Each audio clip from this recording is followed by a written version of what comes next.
Story की शुरुआत इचिनोसे से होती है, जिसने बचपन से बहुत कुछ सहा था। उसकी चाइल्डहुड फ्रेंड हनाबी ने उसे बहुत बार बुली किया था। वह उसकी इंसल्ट को कैजुअल ऑब्जर्वेशन समझ के एक्सेप्ट कर लेता था। इचिनोसे जब स्ट्रेस की वजह से हॉस्पिटल पहुंच गया तब भी वह शांत नहीं रही। हनाबी उसके पास बैठ के उसे गालियां देती रही और कहा कि तुम एक यूजलेस बॉयफ्रेंड हो, लेकिन उसने उसके साथ ब्रेकअप नहीं किया क्योंकि इचिनोसे बहुत ज़्यादा नाइस है और वह एक अच्छे खासे पायदान मतलब कि डोरमैट को ऐसे वेस्ट नहीं करना चाहती थी। लेकिन इचिनोसे का सब्र टूट जाता है और वो कहता है कि हाँ, अब हमें ब्रेकअप कर लेना चाहिए। ये सुन के हनाबी का दिमाग सुन पड़ गया। पहले इतनी सारी चीज़ें खराब नहीं थी, क्या थी, शायद इचिनोसे ही लेट समझ पाया। पास्ट में जब वो अपनी रेत से खेल रहा था और अपने काम से मतलब रख रहा था, लेकिन तभी वहाँ पे हनाबी आई और उससे पूछने लगी क्या वह एक हाथी बना रहा है। उसने कहा हाँ, और बस, और कोई एक्सप्रेशन नहीं, वह बस उसे घूरती गई। सबको लगा कि हनाबी बहुत सारा काइंड है और उसे लगा कि उसमें ही कोई कमी है, इसलिए उसने उसे सॉरी भी बोला, लेकिन उसे खुद नहीं पता था कि उसने ऐसा क्यों कहा और उसने उसकी पूरी जिंदगी का टोन सेट कर दिया। हनाबी उसे बहुत बुरा भला कहती और वह चुपचाप सुन लेता। वह उससे उसके नोट्स भी बनवाती और उसने उसे उसका जबरदस्ती बॉयफ्रेंड भी बनवा लिया था, और अगर वो जल्दी टेक्स्ट नहीं करता था तो वो इनकंसिडरेट और हार्टलेस बन जाता था। फिर आए हाई स्कूल के दिन, जिसे हनाबी का अत्याचारिक एरा भी कहा जा सकता है। एक दिन उसने ऑर्डर किया कि वह स्टेशन पे आके उसके दोस्तों से मिले।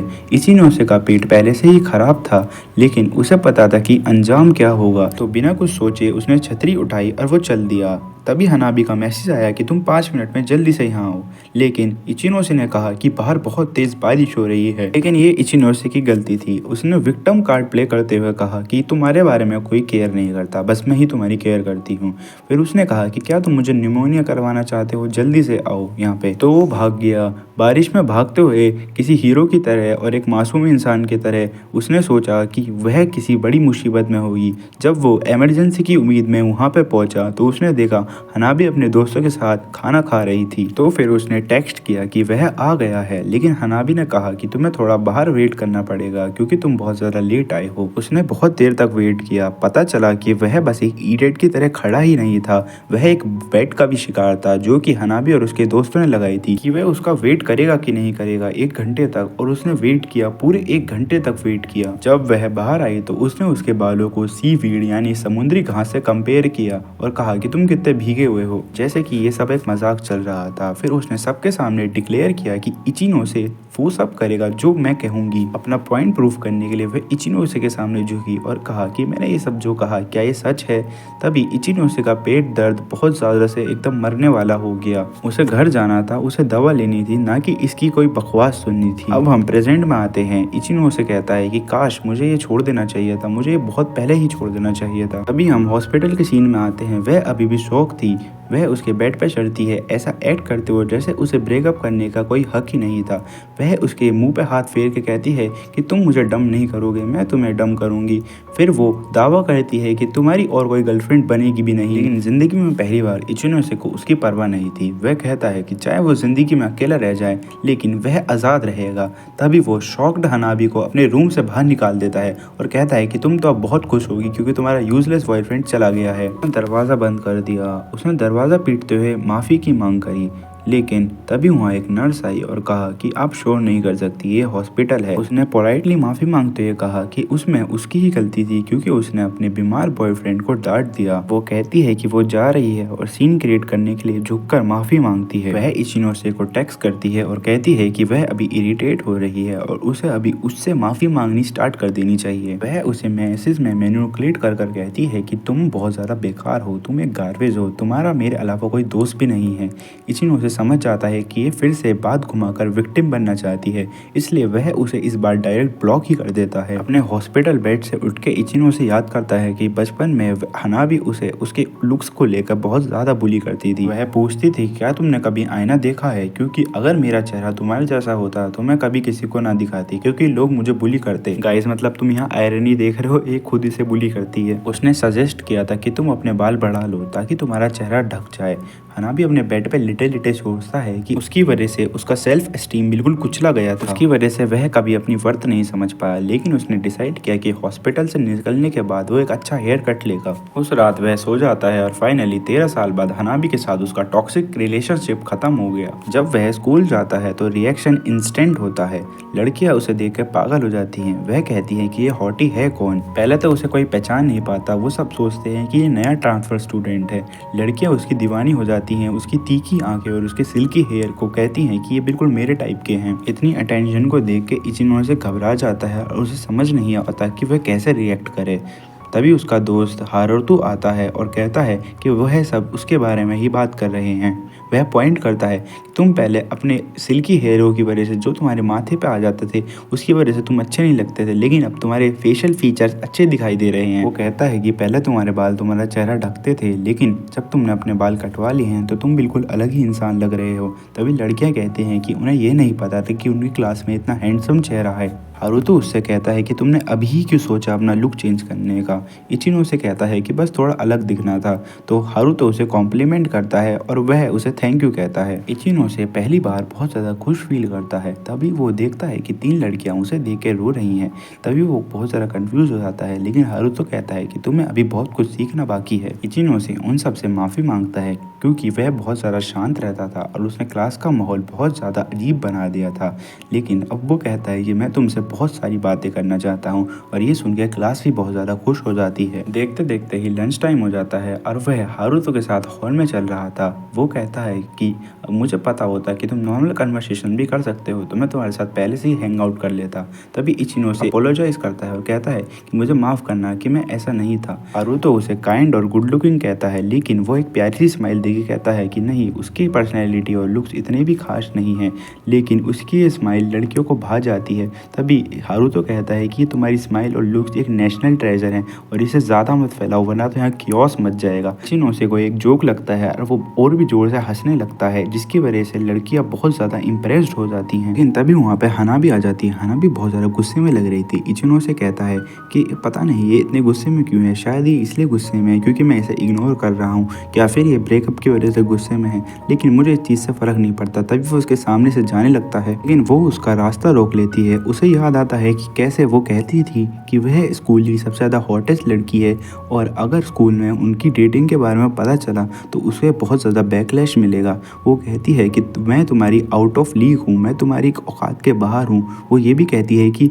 सब लोग कहेंगे कि मेरा कितना बुरा टेस्ट है कि मैंने तुम्हें पसंद किया। और वह घमंड से कहती है कि हमें अपने रिलेशनशिप के बारे में स्कूल में किसी को नहीं बताना चाहिए। हारुतो कहता है कि क्या वह उसे जानता है, लेकिन इचिनो से कहता है कि वह ने उसे कभी नहीं देखा और उसके सामने से चला जाता है। हनाबी बहुत ज़्यादा गुस्सा हो चुकी थी, पूरी तरह रिजेक्ट होने पर चिढ़कर इचिनो से अपने मैथ्स का काम जल्दी खत्म कर लेता है और वो रियलाइज करता है कि उसके पास अभी भी 15 मिनट बचे हैं। तभी उसका ध्यान अपनी और हनाबी की मुठभेड़ पे जाता है। वो सोचता है कि हनाबी अभी भी कहीं जाकर गुस्सा कर रही होगी, लेकिन वो कहता है कि अब मुझे उसकी बिल्कुल चिंता नहीं है।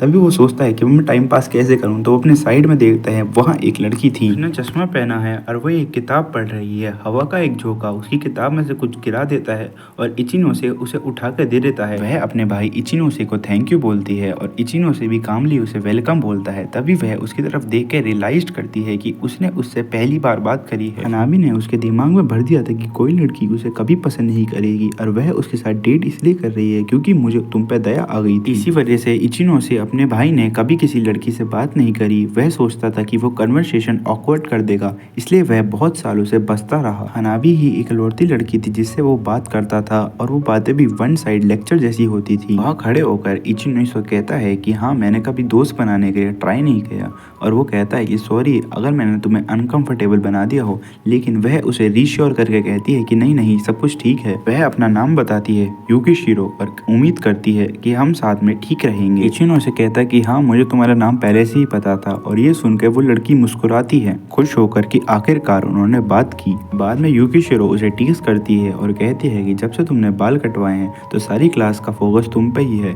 इचिनो से अपने कंधे उचकाकर कहता है कि लोग जल्दी ही भूल जाएंगे, जैसे वो किसी नई चीज़ के आने के बाद भूल जाते हैं।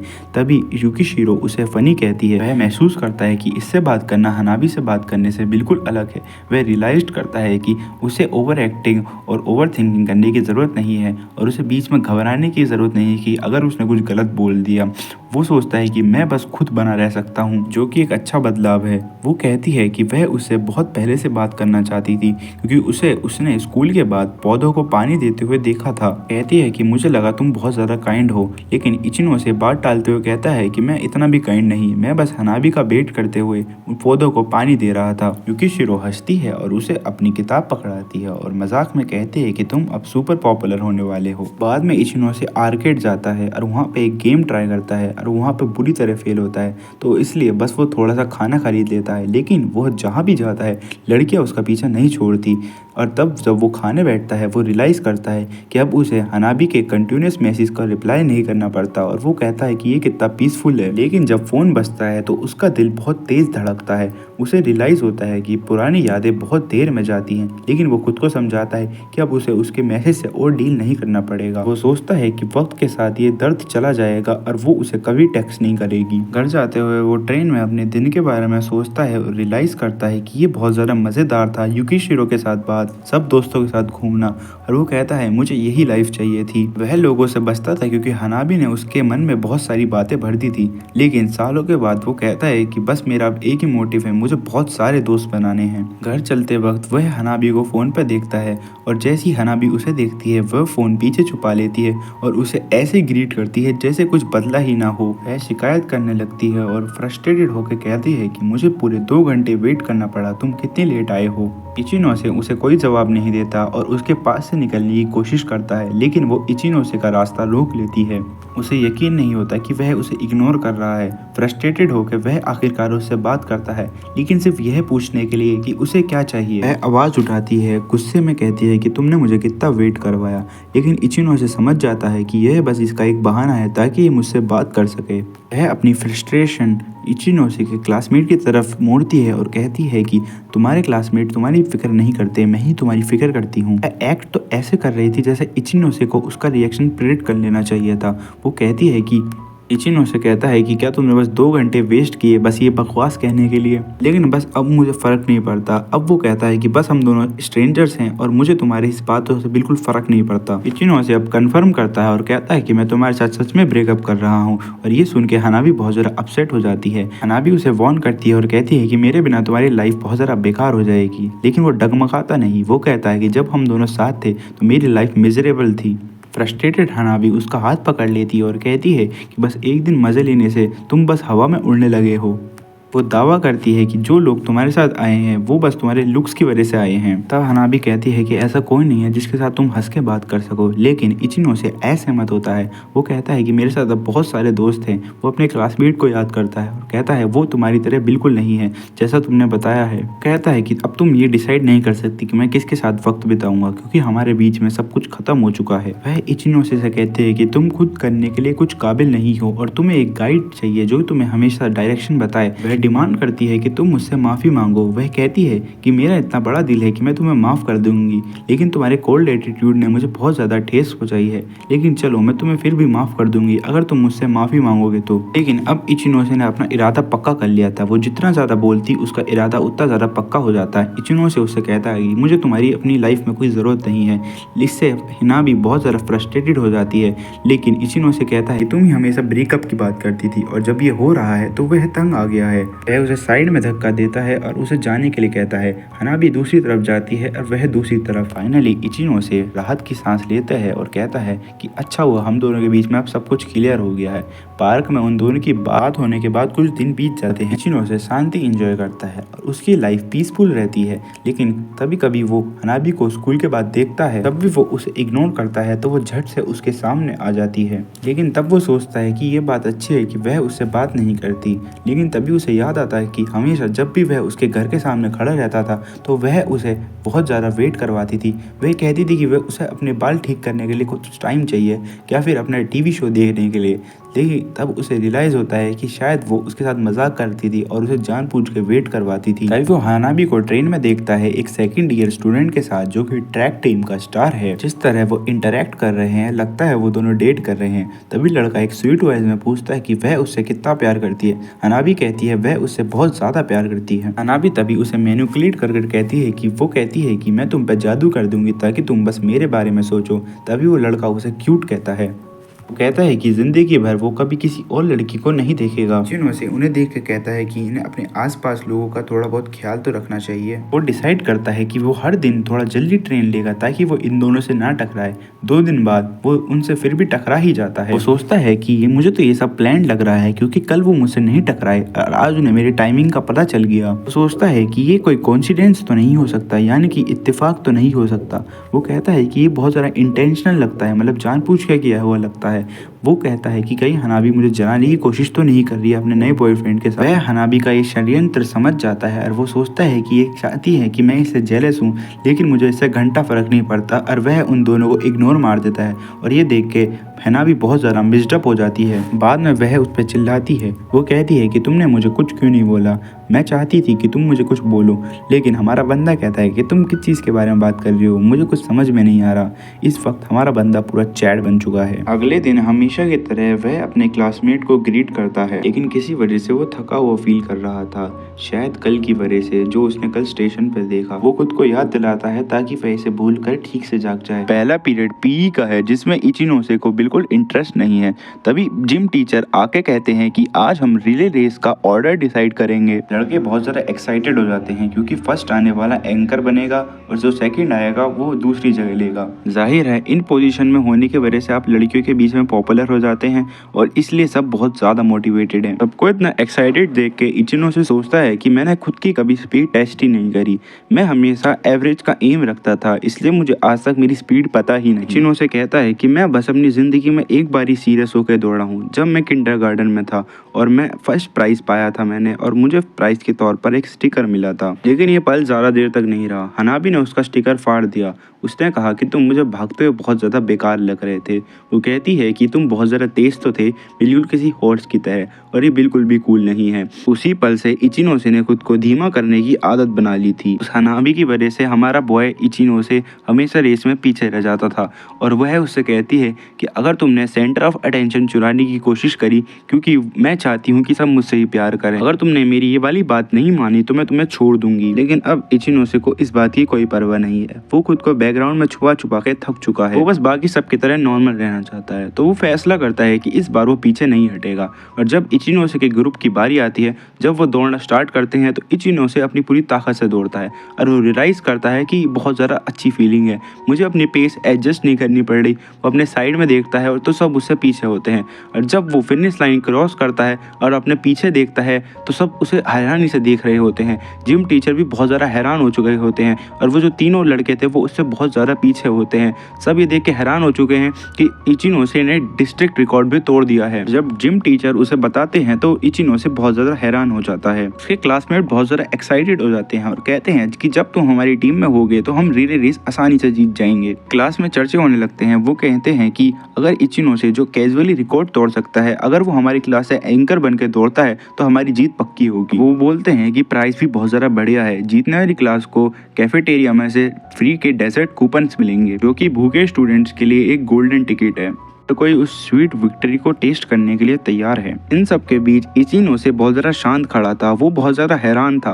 वो अपनी दौड़ को आम बताने की कोशिश करता है और कहता है कि ये शायद कोई तुक्का है, मैं तो स्पोर्ट्स क्लब में भी नहीं हूँ, शायद मैं एंकर की पोजीशन के लिए सही नहीं हूँ। लेकिन ये सुन के उसके क्लासमेट बहुत ज़्यादा डेस्परेट हो जाते हैं और उसकी टांगें पकड़ने लगते हैं, जैसे कि वो किसी स्पेसशिप में चढ़ने वाला है और कभी वापस भी नहीं आएगा। और इचिनोसे कहता है, अपने क्लासमेट के इतने ज़्यादा मनाने पर इचिनोसे मान जाता है, लेकिन वो कहता है कि बस एक शर्त है, मैं जीतने की गारंटी नहीं दे सकता। ये सुन के क्लास खुशी से झूम उठती है और वो बहुत ज़्यादा खुश हो जाते हैं। वो कहते हैं कि हम तैयार हैं तुम्हारी शर्त के लिए। जिंदगी में पहली बार इचिनोसे ने बहुत ज़्यादा इंपॉर्टेंट फील किया। सब लोग उसे अपनी टीम में चाहते हैं। वो मजाक भी करते हैं और कहते हैं कि वह इतना अच्छा लड़का है कि वो सब उस पर फिदा हो सकते हैं। और अब लड़कियां इचिनोसे के लिए ऑब्सेस्ड हो चुकी हैं। वो कहती हैं कि ये इतना ज़्यादा अच्छा है, गुड लुकिंग है और स्पोर्ट्स में भी बहुत ज़्यादा अच्छा है, मैं तो इसके प्यार में गिर चुकी हूँ। और इचिनो अब नोटिस करता है कि हनाबी के बिना उसकी लाइफ कितनी ज़्यादा बेहतर हो चुकी है। तभी युकिशिरो उसे मजाक में कूनी मारती है और कहती है कि तुम फिर से सेंटर ऑफ अटेंशन बन चुके हो। युकिशिरो तभी कहते हैं कि क्या तुमने कभी एथलीट बनने का सोचा है। इचिनो से बस अपने कंधे उचका कर कहता है कि जिम क्लास के बाद उसने अपनी स्पीड का कभी इस्तेमाल नहीं करा, तो शायद वो एथलीट तो नहीं बनेगा। तभी इचिनो से कहता है कि वह चिंता ना करे, सभी उससे जल्दी बोर हो जाएंगे। युकिशिरो हैरान होती है कि वह इस बारे में कितना ज़्यादा चिल है। वह इंसिस्ट करती है और कहती है कि प्रैक्टिकली वो अभी स्कूल का हीरो है और वो इचिनोसे से रनिंग टिप्स भी मांगती है। इचिनोसे को कोई आइडिया नहीं है कि किसी को नेचुरली फास्ट कैसे बनाए। इचिनोसे इससे पहले कुछ जवाब दे पाए तभी वहाँ पे हसेगाया आ जाता है और उससे उसके वक्त का 1 मिनट मांगता है। इचिनोसे इस लड़के को पहचानता है। वह कहता है कि ये सेकंड फास्टेस्ट रनर है जिसने उससे पहले रिकॉर्ड सेट करा था। हसेगाया इचिनोसे से पूछता है कि क्या तुम अपनी पूरी ताकत लगाने वाले हो, लेकिन इचिनोसे बोलता है कि हाँ, मैं इसमें अपनी पूरी ताकत लगाने वाला हूँ। हसेगाया बहुत ज़्यादा सीरियस टोन में कहता है कि मैं इस कंपटीशन को लेकर बहुत ज़्यादा सीरियस हूँ।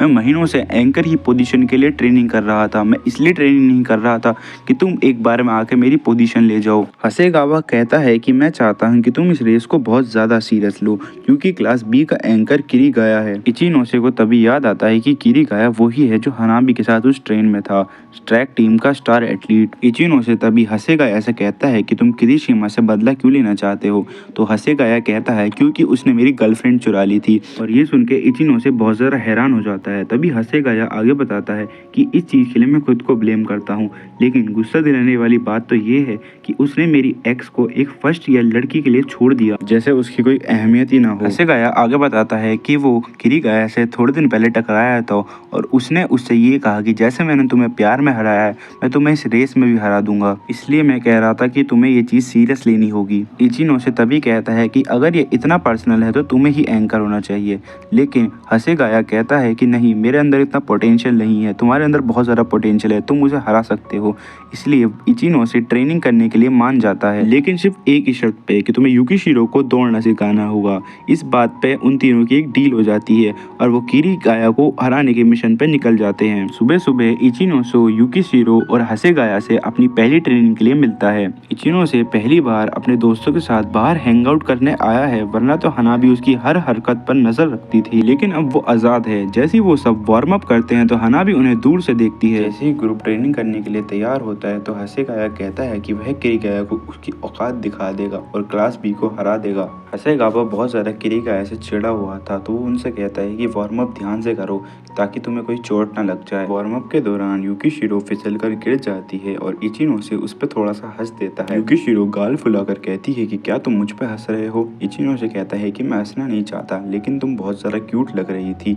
इसकी वजह से युकिशिरो थोड़ा सा ब्लश करती है और उससे कहती है क्या ये नेचुरल फ्लर्ट था, लेकिन हमारे लड़के को तो कुछ पता ही नहीं। इन सबके बीच हसेगावा ड्रामेटिकली रोने लगता है और वो कहता है कि तुम्हारी हिम्मत कैसे हुई मेरे सामने फ्लर्ट करने की, जबकि मेरी लव लाइफ बिल्कुल बर्बाद हो चुकी है। इचिनोसे युकिशिरो को देखता है और कहता है कि वो बहुत ज़्यादा इम्प्रूव कर रही है। इचिनोसे एक बार युकिशिरो को देखता है जो कि भाग के आ रही होती है और वो कहता है कि ये बहुत ज़्यादा एडोरेबल लग रही है। युकिशिरो उसकी क्यूट बातों को कहती है कि तुम मुझे बिल्कुल लेडी कलर लग रहे हो, लेकिन हमारे एमसीयू को समझ में नहीं आता। इन सब के बीच हसेगाया रो रहा था, कह रहा था कि तुम मेरे सामने फ्लर्टिंग मत करो। इचिनोसे उसे शांत करवाता है और इन सब के बीच उन सब की ट्रेनिंग बहुत ज़्यादा अच्छी चल रही थी। वह सुबह और शाम दोनों टाइम ट्रेनिंग करते थे और उन सब की ट्रेन राइड के बीच में हनाबी आ जाती है और किसी के साथ नहीं, किरीगाया के साथ। इचिनोसे सोचता है कि इसके लिए बहुत ज़्यादा मुश्किल रहा होगा 1 घंटा पहले उठना, क्योंकि पहले ये हर एक छोटी बात पर अपने बाल बनाती थी, क्योंकि अभी उसके बाल बहुत ज़्यादा बैड कंडीशन में हैं और वो बहुत ज़्यादा बिखरे हुए हैं।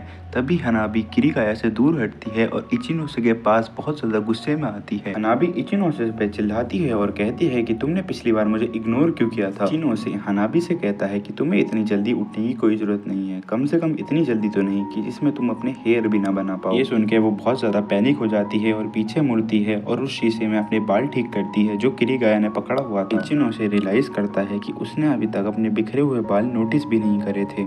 हनाबी खुद को संभालती है और कहती है कि मुझे पता चला है कि तुम अगली रेस के एंकर बनने वाले हो। इचिनोसे एक गंदा सा रिएक्शन देता है और कहता है वेट, क्या? तभी हनामी गुस्से में कहती है कि तुम्हें चीज़ों को सीरियस लेना चाहिए। फिर वह अपना मूड 360 चेंज कर लेती है फिर वह डिक्लेयर करती है कि तुमने मुझे इग्नोर करा और तुम सीरियस होकर दौड़े, इसकी वजह से मैं तुम्हें ह्यूमिलेट करूंगी। वह सेखी मारती है और कहती है कि किरीगाया क्लास बी का एंकर है और वो अपना पूरा बेस्ट देगा। फिर वो नीचे झुकती है और इचिनोसे को टोंट मारते हुए कहती है कि तुम ह्यूमिलेट होने के लिए तैयार हो जाओ। इचिनोसे को टोंट मारने के बाद वह उसकी तरफ एक कॉन्फिडेंट स्माइल पास करती है और उसे अलविदा करती है। कहती है कि वो जो चाहे वो कर सकता है लड़ने के लिए। वह इचिनोसे को धमकी देने के बाद वहाँ से चले जाते हैं। इचिनोसे राहत की सांस लेता है और उन सब की ट्रेनिंग जारी रहती है। वह सुबह ट्रेनिंग करते थे और कभी कभी छुट्टी में भी ट्रेनिंग करते थे। वह ट्रेनिंग में अपना सब कुछ झोंकना चाहते थे। फाइनली बहुत ज़्यादा अरसे के बाद उनकी ट्रेनिंग का फाइनल दिन आ गया। हिसेगाया ने सबकी तारीफ करी और कहा कि तुम सबने बहुत ज़्यादा मेहनत करी है। युकिशिरो थकी हुई ज़मीन पे गिर जाती है, बिल्कुल ढेर। वो तीनों साथ में बैठते हैं और रियलाइज़ करते हैं कि कल बहुत बड़ा दिन है। हिसेगावा उन दोनों को तसल्ली देता है और कहता है कि हमारी स्पीड और टाइमिंग बहुत ज़्यादा इम्प्रूव हो चुकी है और वो कहता है कि आशा करता हूँ कि हम सब बिल्कुल अच्छा करें। हिसेगाया ये मेंशन करता है कि रिले रेस 1-on-1 तो नहीं होती, लेकिन मुझे उम्मीद है कि तुम किरीगाया को बिल्कुल क्रश कर देंगे। वह उसकी और तारीफ करता है और कहता है कि तुमने 2 वीक पूरे जी तोड़ से मेहनत करी है। इचिनोसे हिसेगाया को बहुत सारा थैंक यू कहता है उसके इतने ज़्यादा अच्छे शब्दों के लिए और वो ये भी कहता है कि काश मेरे पास और दिन होते ट्रेनिंग के लिए। हिसेगावा जो अभी भी इमोशनल है वो कहता है कि तुम इतनी ज़्यादा जी तोड़ से मेहनत कर रहे हो तब भी तुम इतने ज़्यादा पॉजिटिव कैसे रह सकते हो। अभी हिसेगाया रोने लगता है और शांत होने के बाद कहता है कि मैं तुम दोनों का बहुत ज़्यादा शुक्रिया अदा करना चाहता हूँ क्योंकि मैं किरीगाया की वजह से बहुत दिन से सो नहीं पा रहा था, लेकिन तुम्हारे साथ ट्रेनिंग करने के बाद मुझे आखिरकार कुछ दिन से बहुत अच्छी नींद आ रही है। अभी युकिशिरो कहती है मुझे तुम दोनों का बहुत ज़्यादा शुक्रिया अदा करना चाहिए क्योंकि तुम्हारी वजह से मेरी स्पीड बहुत ज़्यादा बढ़ चुकी है। फिर वो ग्रेटिट्यूड जाहिर करते हुए कहती है कि जो हम तीनों ने टाइम साथ बिताया वो बहुत ज़्यादा अच्छा था। वो तीनों थोड़ी देर शांत रहते हैं और शांति को एंजॉय करते हैं, लेकिन हिसेगाया फिर से दुखी होकर कहता है कि मेरी अभी तक किरीगाया के लिए नफरत गई नहीं है। तभी युकिशिरो कहती है कि किरीगाया ने अपना हेयर स्टाइल जब से चेंज कर लिया है जब से उसने हनाबी को डेट करना स्टार्ट करा है, वो किसी फ्रेशर की तरह लगता है जैसे कि इचिनोसे कुन। फिर वो क्लियर करके कहती है कि तुम्हारे पास बाल ही उसकी तरह हैं, बाकी सब टोटली डिफरेंट है। हिसेगावा तब कहता है कि मेरी एक्स को किरीगाया के बाल बहुत ज़्यादा पसंद थे और इसलिए उसने मेरे साथ ब्रेकअप कर लिया था। तभी हिसेगावा कहता है कि पक्का उसने अपने बाल मुझे चिढ़ाने के लिए काटे होंगे। वो कहता है कि मैं बिल्कुल इडियट की तरह लग रहा हूँ और वो ये भी कहता है कि तुम मेरे ऊपर चाहे जितना हंस सकते हो, लेकिन इचिनोसे कहता है कि तुम पे हंसने का मुझे हक नहीं है क्योंकि तुमने अपने सच्चे दिल से प्यार किया है। ये सुन के हिसेगावा बिल्कुल टूट जाता है और इचिनोसे को एक अच्छा इंसान कहता है। ये वो पहले दोस्त थे जो हमारे एमसी ने बनाए। तभी युकिशिरो इचिनोसे की तारीफ करती है। वो पूछता है क्यों। तभी युकिशिरो उन चीज़ों की लिस्ट गिनाती है जिसकी वजह से पता चलता है कि वो बहुत ज़्यादा काइंड है। ब्राइट स्माइल के साथ करीब आते हुए वो कहती है कि तुम्हारी ये वाली साइड बहुत ज़्यादा वंडरफुल है। अचानक से वो दोनों करीब आ जाते हैं और शर्मा जाते हैं। सॉरी बोलने के बाद वो रिवील करती है कि उसे पता चला कि तुम कितने ज़्यादा वंडरफुल हो और वो कहती है कि मैं तुम्हारे बारे में और जानना चाहती हूँ। इचिनोसे अपनी इतनी तारीफ सुनकर बहुत ज़्यादा ब्लश करने लगता है और युकिशिरो भी बहुत ज़्यादा ब्लश करने लगती है। फिर वो दोनों जल्दी से कन्वर्सेशन एंड करके कहते हैं कि कल हमें अपना बेस्ट देना होगा। वह गुड बाय वेव करती है और इचिनोसे भी यही करता है। फिर दोनों अपने अपने रास्ते निकल जाते हैं। लेते हुए इचिनोसे याद करता है कि हिसेगावा और युकिशिरो ने उसे पहले क्या कहा था। वो कहता है कि मैं इनका जितना ज़्यादा शुक्रिया अदा करूं वो कम है। वो पहली बार कुछ अजीब सा फील करता है। वो कहता है मुझे नींद नहीं आ रही, मेरा दिमाग भाग रहा है। फाइनली वो घड़ी आ जाती है जिसके लिए सबने इतनी ज़्यादा मेहनत करी थी। रिले रेस का दिन। सुबह पूरी टीम पम्प्ड है, हर कोई बहुत ज़्यादा एक्साइटेड है। इचिनोसे फिर से अपने दोस्तों के शब्दों को याद करता है और वो ये भी याद करता है कि उन्होंने बहुत सारा टाइम साथ बिताया था और उन दोनों को बहुत ज़्यादा थैंक यू कहता है। तो फेस्टिवल की शुरुआत होती है एक टग ऑफ वॉर कॉम्पिटिशन के साथ, जिसके बाद एक टायर कैरिंग रेस होती है। एक बॉल थ्रोइंग इवेंट होता है। भीड़ जोर से चीयर करती है ताकि वो कॉम्पिटिटर्स की हाइप बढ़ा सके। फिर सीन शिफ्ट होता है और हमें हनाबी दिखाई जाती है जो कि फुल चीयर लीडर यूनिफॉर्म में थी। किरीगाया उसे क्यूट कहता है और वो कहता है तुम्हें देखकर तो मैं मर जाऊंगा। फिर वो कहता है कि अब मैं कुछ भी जीत सकता हूँ। तभी हनाबी अपनी क्यूटनेस दिखाते हुए किरीगाया से कहते हैं कि मैं चाहती हूँ कि तुम मेरे लिए फर्स्ट प्लेस जीतो। तभी किरीगाया कहता है हारने का तो सवाल ही पैदा नहीं होता, वो पक्का जीतेगा। तभी हनाबी इचिनोसे की तरफ स्माइल करती है और उनसे कहते हैं कि मुझे पक्का पता है कि तुम रिले रेस नहीं हारोगे। अब मेन इवेंट शुरू होने वाला है। अनाउंसर रनर्स को कहता है कि वह अपनी पोजीशन ले लें। हिसेगावा कॉन्फिडेंटली आगे आता है और कहता है कि मैं फर्स्ट लैप दौड़ूंगा और इसमें मैं अपनी पूरी जान लगा दूंगा ताकि मैं पूरी पावर से स्प्रिंट कर सकूं। युकिशिरो उन दोनों को इनकरेज एनकरेज करती है और कहती है कि तुम दोनों अपना बेस्ट देना। तभी रेस स्टार्ट हो जाती है। हसेगावा ऐसे दौड़ता है जैसे उसकी ज़िंदगी दांव पे लगी हो। वह बहुत ज़्यादा चीयरफुल था और युकीशिरो उसे बहुत ज़्यादा इनकरेज करती है। हसेगावा पोल को आगे पास करता है और ये देखकर युकीशिरो बहुत ज़्यादा नर्वस हो जाती है क्योंकि अगली बारी उसकी ही थी। इचिनो तभी उसे शांत करता है और उससे कहता है कि तुम्हें बस वही करना है जो हमने प्रैक्टिस में किया था। वह उसकी तरफ मुड़ती है और कहती है कि क्या मैं 1 सेकंड तुम्हारा हाथ पकड़ सकती हूँ। बिना किसी देर किए इचिनो अपना हाथ आगे बढ़ाता है। वह उसका हाथ जोर से पकड़ती है और एक गहरी सांस लेकर कहती है कि अब उसे लगता है कि वह वो कर सकती है। वह उसे शुक्रिया अदा करती है और अपनी पोजीशन में आती है। वो चाहती है कि वह शाइन करे। वो पोल पकड़ने के लिए तैयार हो जाती है। जैसे ही पोल उसके हाथ में आता है वो बहुत ज्यादा तेज भागती है। हसेगावा कहता है कि तुम अपनी ट्रेनिंग याद रखना। इचिनो उसे भीड़ में से चीयर कर रहा होता है। वो अपनी लिमिट तक पुश करती है और एक स्टडी पेस रखते हुए वो सबको पीछे छोड़ देती है और पोल आगे पास करती है। वो लड़खड़ाते हुए इचिनो के पास आती है। इचिनो कहता है कि तुमने कमाल कर दिया, तुम बहुत ज़्यादा अमेजिंग लग रही थी। युकीशिरो उसका शुक्रिया अदा करती है क्योंकि वो बहुत ज़्यादा जोर से उसके लिए चीयर कर रहा था। युकीशिरो अपनी सांस संभालती है और कहती है कि मैं इतनी ही डिटर्मिनेशन से तुम्हारे लिए चीयर करूंगी। इचिनो तभी हसेगावा की तरफ देखता है जिसने बहुत ज़्यादा तेज रनिंग की थी और अपनी टीममेट्स की तरफ देखता है जो पोल पास कर रहे थे। फिर वो युकीशिरो की तरफ देखता है जिसने अपना सब कुछ दिया था।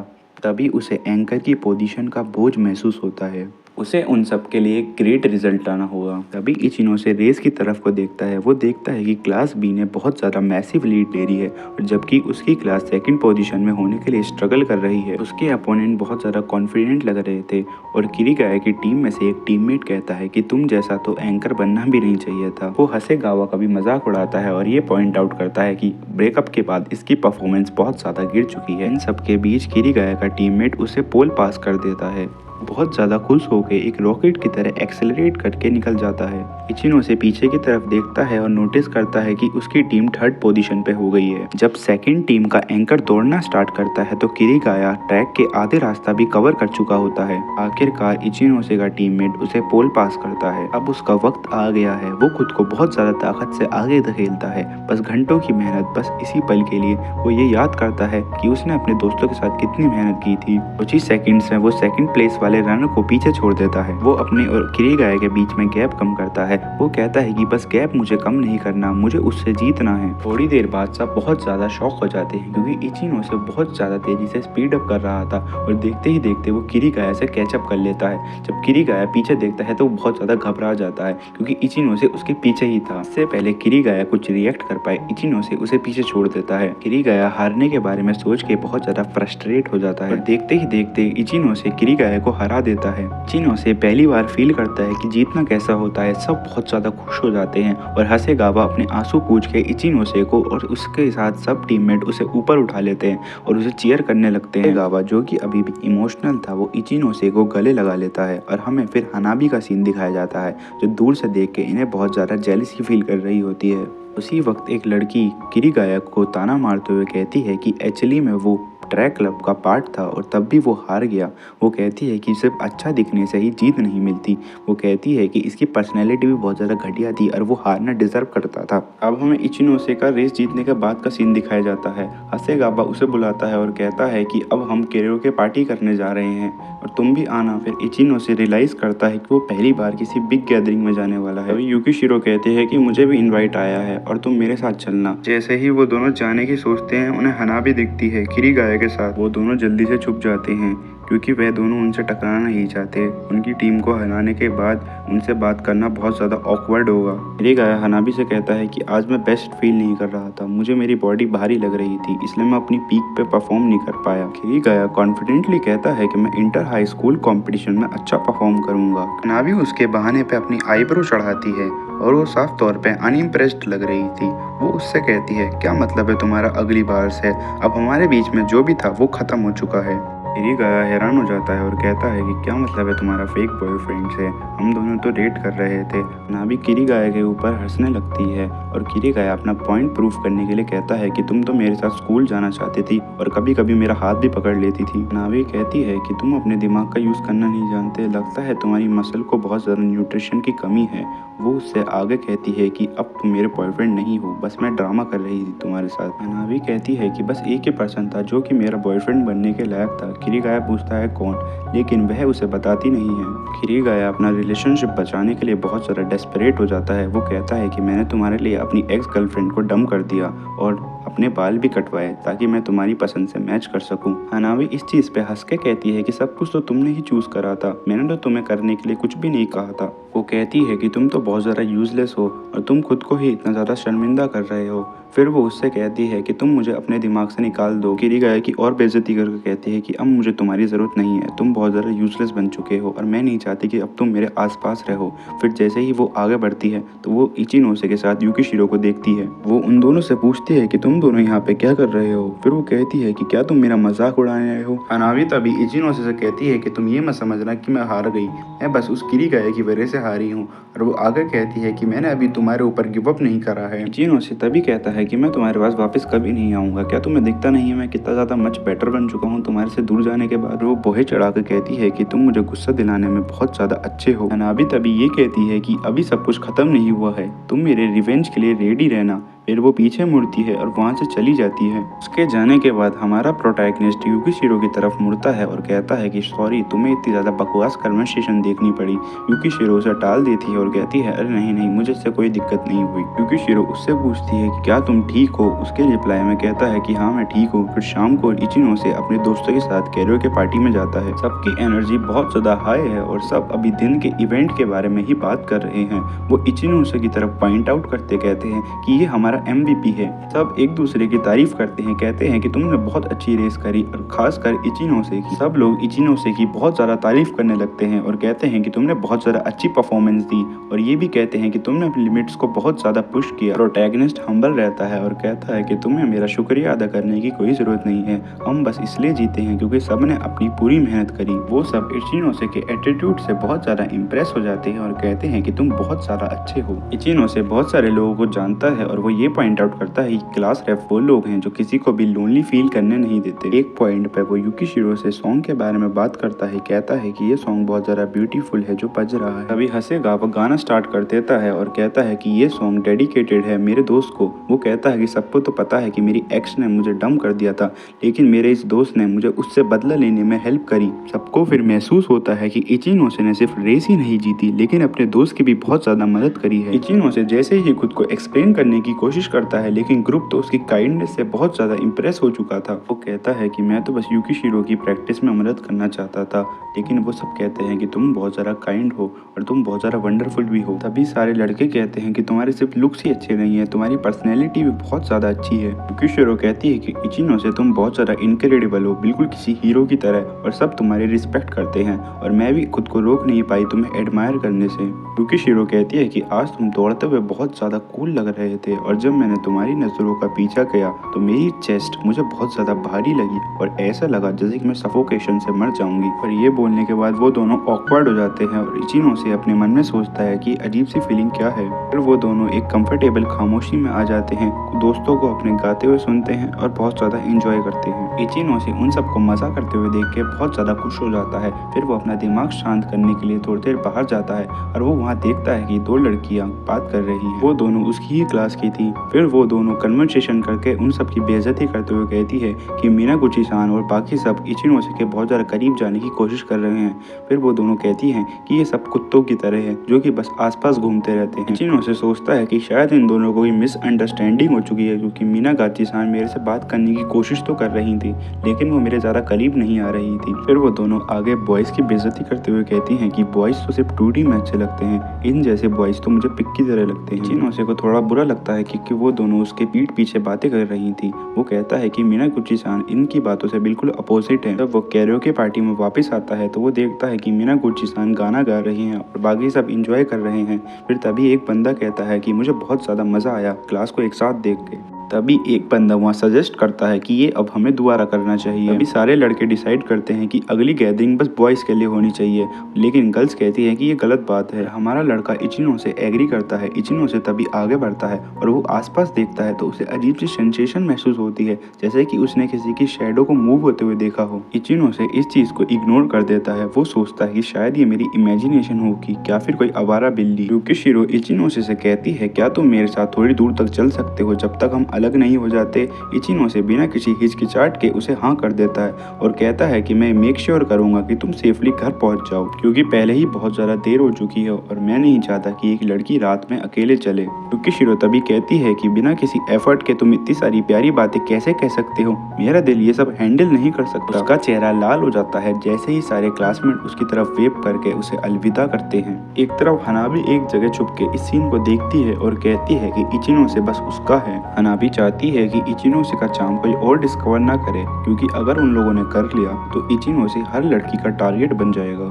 हनाबी अपने मन में सोच के कहती है कि मुझे इचिनो से को इन सब से वापस लेना होगा। उसकी हंसी से पता चल रहा था कि उसने कुछ ऐसा प्लान करा था जिसकी वजह से इचिनो से की स्कूल लाइफ खराब होने वाली थी। अगले दिन स्कूल में सब कुछ नॉर्मल लग रहा था। स्टूडेंट्स एक दूसरे को ग्रीट करते हैं और आपस में बातें करते हैं। क्लासरूम में बिल्कुल सन्नाटा छा जाता है क्योंकि उनकी टीचर सामने आती हैं बिल्कुल एक सीरियस एक्सप्रेशन के साथ। तभी टीचर अनाउंस करती हैं कि हमारी क्लास को एक लेटर रिसीव हुआ है बुलिंग का इल्जाम लगाते हुए। टीचर बहुत ज़्यादा निराश दिख रही थी। वो कहती हैं कि एक बच्चे को इतनी ज़्यादा बुलिंग का सामना करना पड़ रहा है कि अब वो स्कूल भी नहीं आना चाहता। अभी इचिनो से सोचता है कि मैं बस मेरे साइड में जो युकिशिरो बैठती है उससे और क्लास के कुछ पॉपुलर लड़कों से बात करता हूँ। अभी वो एक खाली सीट नोटिस करता है। वो सोचता है कि ये पक्का डेडोय एरिका की होगी, जो कि उस रात कैरोके पार्टी में कंप्लेन कर रही थी। वो सोचता है कि इसके वर्ड तो बहुत ज़्यादा हार्श थे। इचिनो से सोचता है कि उस रात वो पक्का इसलिए कंप्लेन कर रही होगी क्योंकि वो बुलिंग का शिकार थी। टीचर बोलते हैं कि गिल्टी पार्टी आगे आओ, लेकिन कोई नहीं आता। इचिनो से तभी सोचता है कि ये सब तो किसी क्राइम सीन की तरह लग रहा है और टीचर तो ऐसे लग रही हैं जैसे अभी ट्रेनिंग करके आई हूँ। टीचर तभी उन सबको वार्न करके कहती है कि अगर बुलिंग केस रिसॉल्व नहीं हुआ तो ये पॉसिबिलिटी है कि तुम्हारी स्कूल ट्रिप कैंसिल हो जाए। टीचर की इस वार्निंग के बाद क्लास में ऐसा लगा जैसे किसी का फ्यूनरल चल रहा हो, लेकिन एंड में कोई भी आगे आके कन्फेस नहीं करता। 5 दिन बाद स्कूल को एक और लेटर रिसीव होता है और उसमें बुली का नाम था। टीचर कहती है कि मैं बुली का नाम रिवील कर दूंगी अगर तुम मेरे सामने नहीं आए। टीचर तभी युकिशिरो की सीट पे जाती हैं और कहती हैं कि इस लेटर के अंदर तुम्हारा नाम है और तुम मुझे काउंसलिंग रूम तक फॉलो करो। युकिशिरो बहुत ज़्यादा उदास लग रही थी। वो अपने आंसू रोक के टीचर के साथ काउंसलिंग रूम तक जाती है। आरोप लगने स्टार्ट हो जाते हैं। युकिशिरो को दूसरी लड़की को हरास करने के लिए उस पर ब्लेम लगाया जाता है। फिर सब लोग डिस्कशन करते हैं कि डेडोय तो बस ओटाकू ग्रुप के साथ रहती थी और युकिशिरो अपनी किताबों में खोई रहती थी। हमने तो उन्हें कभी साथ भी नहीं देखा। अभी हसेगावा इचिनो के पास आता है और उससे पूछता है कि तुम्हें पता है कि ये सब क्या चल रहा है। तभी इचिनो से कहता है कि ये बात तो बिल्कुल सेंस नहीं बनाती, क्योंकि अगर स्कूल में कोई बुली हो रहा होता तो किसी को इसके बारे में थोड़ा सा तो आइडिया होता और स्टूडेंट्स को भी अभी आइडिया हुआ है जब टीचर ने बताया है। क्लासमेट आपस में बात कर रहे थे और ये कह रहे थे कि शायद ये सच हो सकता है। हसेगावा कहता है कि मुझे लेटर सस्पिशियस लग रहा है और मुझे इन सब पे यकीन नहीं है। जैसे ही वो दोनों ये सब डिस्कस कर रहे होते हैं युकिशिरो क्लास में एंटर करती है बिल्कुल उदास। शांति से आती है और इचिनो से की साइड वाली सीट पे बैठ जाती है। फिर पेपर में कुछ लिख के इचिनो से को दिखाती है। उस पेपर में लिखा था कि इचिनो से सान, मैंने किसी को बुली नहीं करा है और आप मुझ पे बिलीव करें। इचिनो से तभी रीश्योर करता है और कहता है कि मुझे तुम पे पूरा भरोसा है और ये सुन के युकिशिरो का इमोशनल ब्रेकडाउन हो जाता है। तभी इचिनो से फैसला करता है कि वो इस बात की गहराई तक जाएगा। तभी वो तीनों इकट्ठा होते हैं और हसेगावा कहता है कि सिचुएशन तो बहुत ज़्यादा कॉम्प्लिकेटेड होती जा रही है। इनके आखिर में टीचर आती हैं और सबको इन्फॉर्म करती है कि युकिशिरो ने अपने ऊपर लगे सारे ब्लेम को डिनाई करा है। लेकिन टीचर कहती हैं कि इस चीज से कुछ भी साबित नहीं होता। वो कहती हैं कि उन्हें एक प्रॉपर लेटर मिला था कि युकिशिरो उस लड़की को बुली करती थी। टीचर उन सबको एक पेपर देती हैं और उन सबको उनके विचार लिखने के लिए कहती हैं और उन सबको वार्न करती हैं कि अगर ये इशू रिजॉल्व नहीं हुआ तो उनकी स्कूल ट्रिप कैंसिल हो जाएगी। और इचिनो से तभी सोचता है कि ये मामला तो हाथ से निकलता जा रहा है। इचिनो से कहता है कि अब हम टीचर पर भी भरोसा नहीं कर सकते, अगर हमें जवाब चाहिए तो हमें खुद पता लगाना होगा। हसेगावा कहता है कि टीचर्स यूजलेस हैं, बस वो आरोप लगाने में सही हैं। तभी युकिशिरो उन दोनों से माफी मांगते हैं, लेकिन हमारा लड़का रीश्योर करता है और कहता है कि इसमें से तुम्हारी गलती नहीं है। वो कहता है कि अगर हम सारी इन्फॉर्मेशन ध्यान से देखेंगे तो हम इस केस को सॉल्व कर सकते हैं। वो आगे कहता है कि मैं जानता हूँ ये तुम्हारे लिए मुश्किल सिचुएशन है, लेकिन अब हम इसे साथ में सॉल्व कर सकते हैं। युकिशिरो उसे थैंक यू बोलती है। इचिनो से युकिशिरो की तरफ देखता है और कहता है कि मैं जल्दी से जल्दी इसका दिल शांत करना चाहता हूँ। तभी हमारा एमसी कहता है कि अब हमें लेटर से स्टार्ट करना चाहिए और वो युकिशिरो से पूछता है कि तुम्हें टीचर ने क्या बताया। और ये लेटर किसने भेजे हैं? युकिशिरो कहती है कि ये एरिका ने खुद से भेजे हैं। सेगावा तभी सोचता है और कहता है कि सेकंड लेटर भी एरिका ने ही दिया था जब कुछ स्टूडेंट्स उसके घर गए थे, और वो कहता है कि इस युकिशिरो को बैड गाय इसलिए माना जा रहा है क्योंकि उसका नाम बस पेपर पे है, और वो कहता है कि इसमें कोई थर्ड पार्टी इन्वॉल्व नहीं है, तो शायद ये केस हम जितना ज़्यादा सोचते हैं उससे ज़्यादा ईजी हो सॉल्व करना। तभी एमसी सोचता है कि युकिशिरो पे बुलिंग का इल्ज़ाम लगाने का बस एक ही रीज़न हो सकता है, क्या तो एरिका को कोई मिसअंडरस्टैंडिंग हो गई होगी, क्या फिर कोई गैप खाली रह गया होगा जिस वजह से एरिका को ऐसा लगा जैसे युकिशिरो उसे बुली कर रही है। लेकिन जो भी बात हो, मुझे एरिका से ही डायरेक्ट जाके पूछना होगा। तभी वो युकिशिरो और हसेगावा की तरफ देखता है और कहता है कि अब हमें एरिका के घर जाना होगा, और ये चीज़ उन दोनों को हैरान कर देती है। तभी हमारा एमसी कहता है कि अब हमें एरिका के घर जाने का ट्राई करना होगा और पक्का उसका एड्रेस क्लास बुक में होगा। युकिशिरो इस पे एग्री करती है और वो कहती है कि मुझे पता है मुझे एरिका सान को परेशान नहीं करना चाहिए और मैं थोड़ी नर्वस भी हो रही हूँ। वो कहती है शायद मैंने उसे बिना जाने ही हर्ट कर दिया होगा, और वो आगे कहती है कि मैंने उससे कभी बात नहीं करी लेकिन इसके चांसेस ज़ीरो नहीं है। युकिशिरो कहती है कि अगर मैंने कुछ करा है तो मैं डायरेक्टली उससे माफ़ी मांगना चाहती हूँ। तभी एमसी अपने पुराने दिनों को याद करता है और कहता है कि मैं भी बहुत ज़्यादा बुली हुआ हूँ लेकिन मैंने कभी किसी से कुछ नहीं कहा। वो कहता है कि अगर ऐसी सिचुएशन आई दूसरी पार्टी पलटवार करे, लेकिन अभी मेरे पास इनफ इन्फॉर्मेशन नहीं है कि मैं युकिशिरो के काइंड वर्ड्स को डिनाई कर दूं। हसेगावा अपने क्लब जाने लगता है और एमसी कहता है कि अब हमारे पास कोई चांस नहीं है, अब हमें एरिका के घर ही जाना होगा। वो दोनों एरिका के घर पहुंच जाते हैं। युकिशिरो बेल बजाती है लेकिन तभी एरिका की आवाज़ आती है और कहते हैं कि तुम दोनों वापस घर चले जाओ। वो कहती है कि तुम्हें पता नहीं है, तुम मुझे हर वक्त वर्बली अब्यूज़ करती थी। ये सुन के युकिशिरो बहुत ज़्यादा हैरान हो जाती है और तभी एरिका की आवाज़ आती है। वो कहती है कि तुम इतना ज़्यादा इनोसेंट साउंड मत करो, बस तुम क्लासमेट के सामने एग्री कर लो कि तुमने मुझे बुली करा है। एरिका युकिशिरो पे चिल्लाती है और कहती है कि मैं तुम्हें कभी माफ़ नहीं करूंगी, और ये युकिशिरो को डरा देता है। हमारा एमसी सोचता है कि एरिका की रिक्वेस्ट बहुत ज़्यादा स्ट्रेंज है। वो क्यों चाहती है कि युकिशिरो क्लासमेट के सामने अपॉलॉजी करे? अगर उसे अपॉलॉजी करनी होगी तो वहाँ पे एरिका को खुद प्रेजेंट होना चाहिए। एमसी सोचता है कि एरिका आखिरकार चाहती ही क्या है। तभी वो चौंक जाता है और कहता है कि ये तो मुझे फीलिंग कैरियोके में आई थी, और वो किसी को भागते हुए देखता है। हमारा एमसी युकिशिरो को सॉरी बोलता है और कहता है कि तुम मेरा यहीं इंतजार करना, और वो उसका पीछा करने लगता है। हमारा एमसी उस लड़की का पीछा करता है और फाइनली उसे पकड़ लेता है, और हम देखते हैं वो लड़की हनाबी निकलती है, और तभी वो कहती है कि तुमने मुझे पकड़ लिया। इचिनो से उससे पूछता है कि तुम यहाँ पे क्या कर रही हो, और हनाबी कहती है क्या मुझे आंसर देना ज़रूरी है?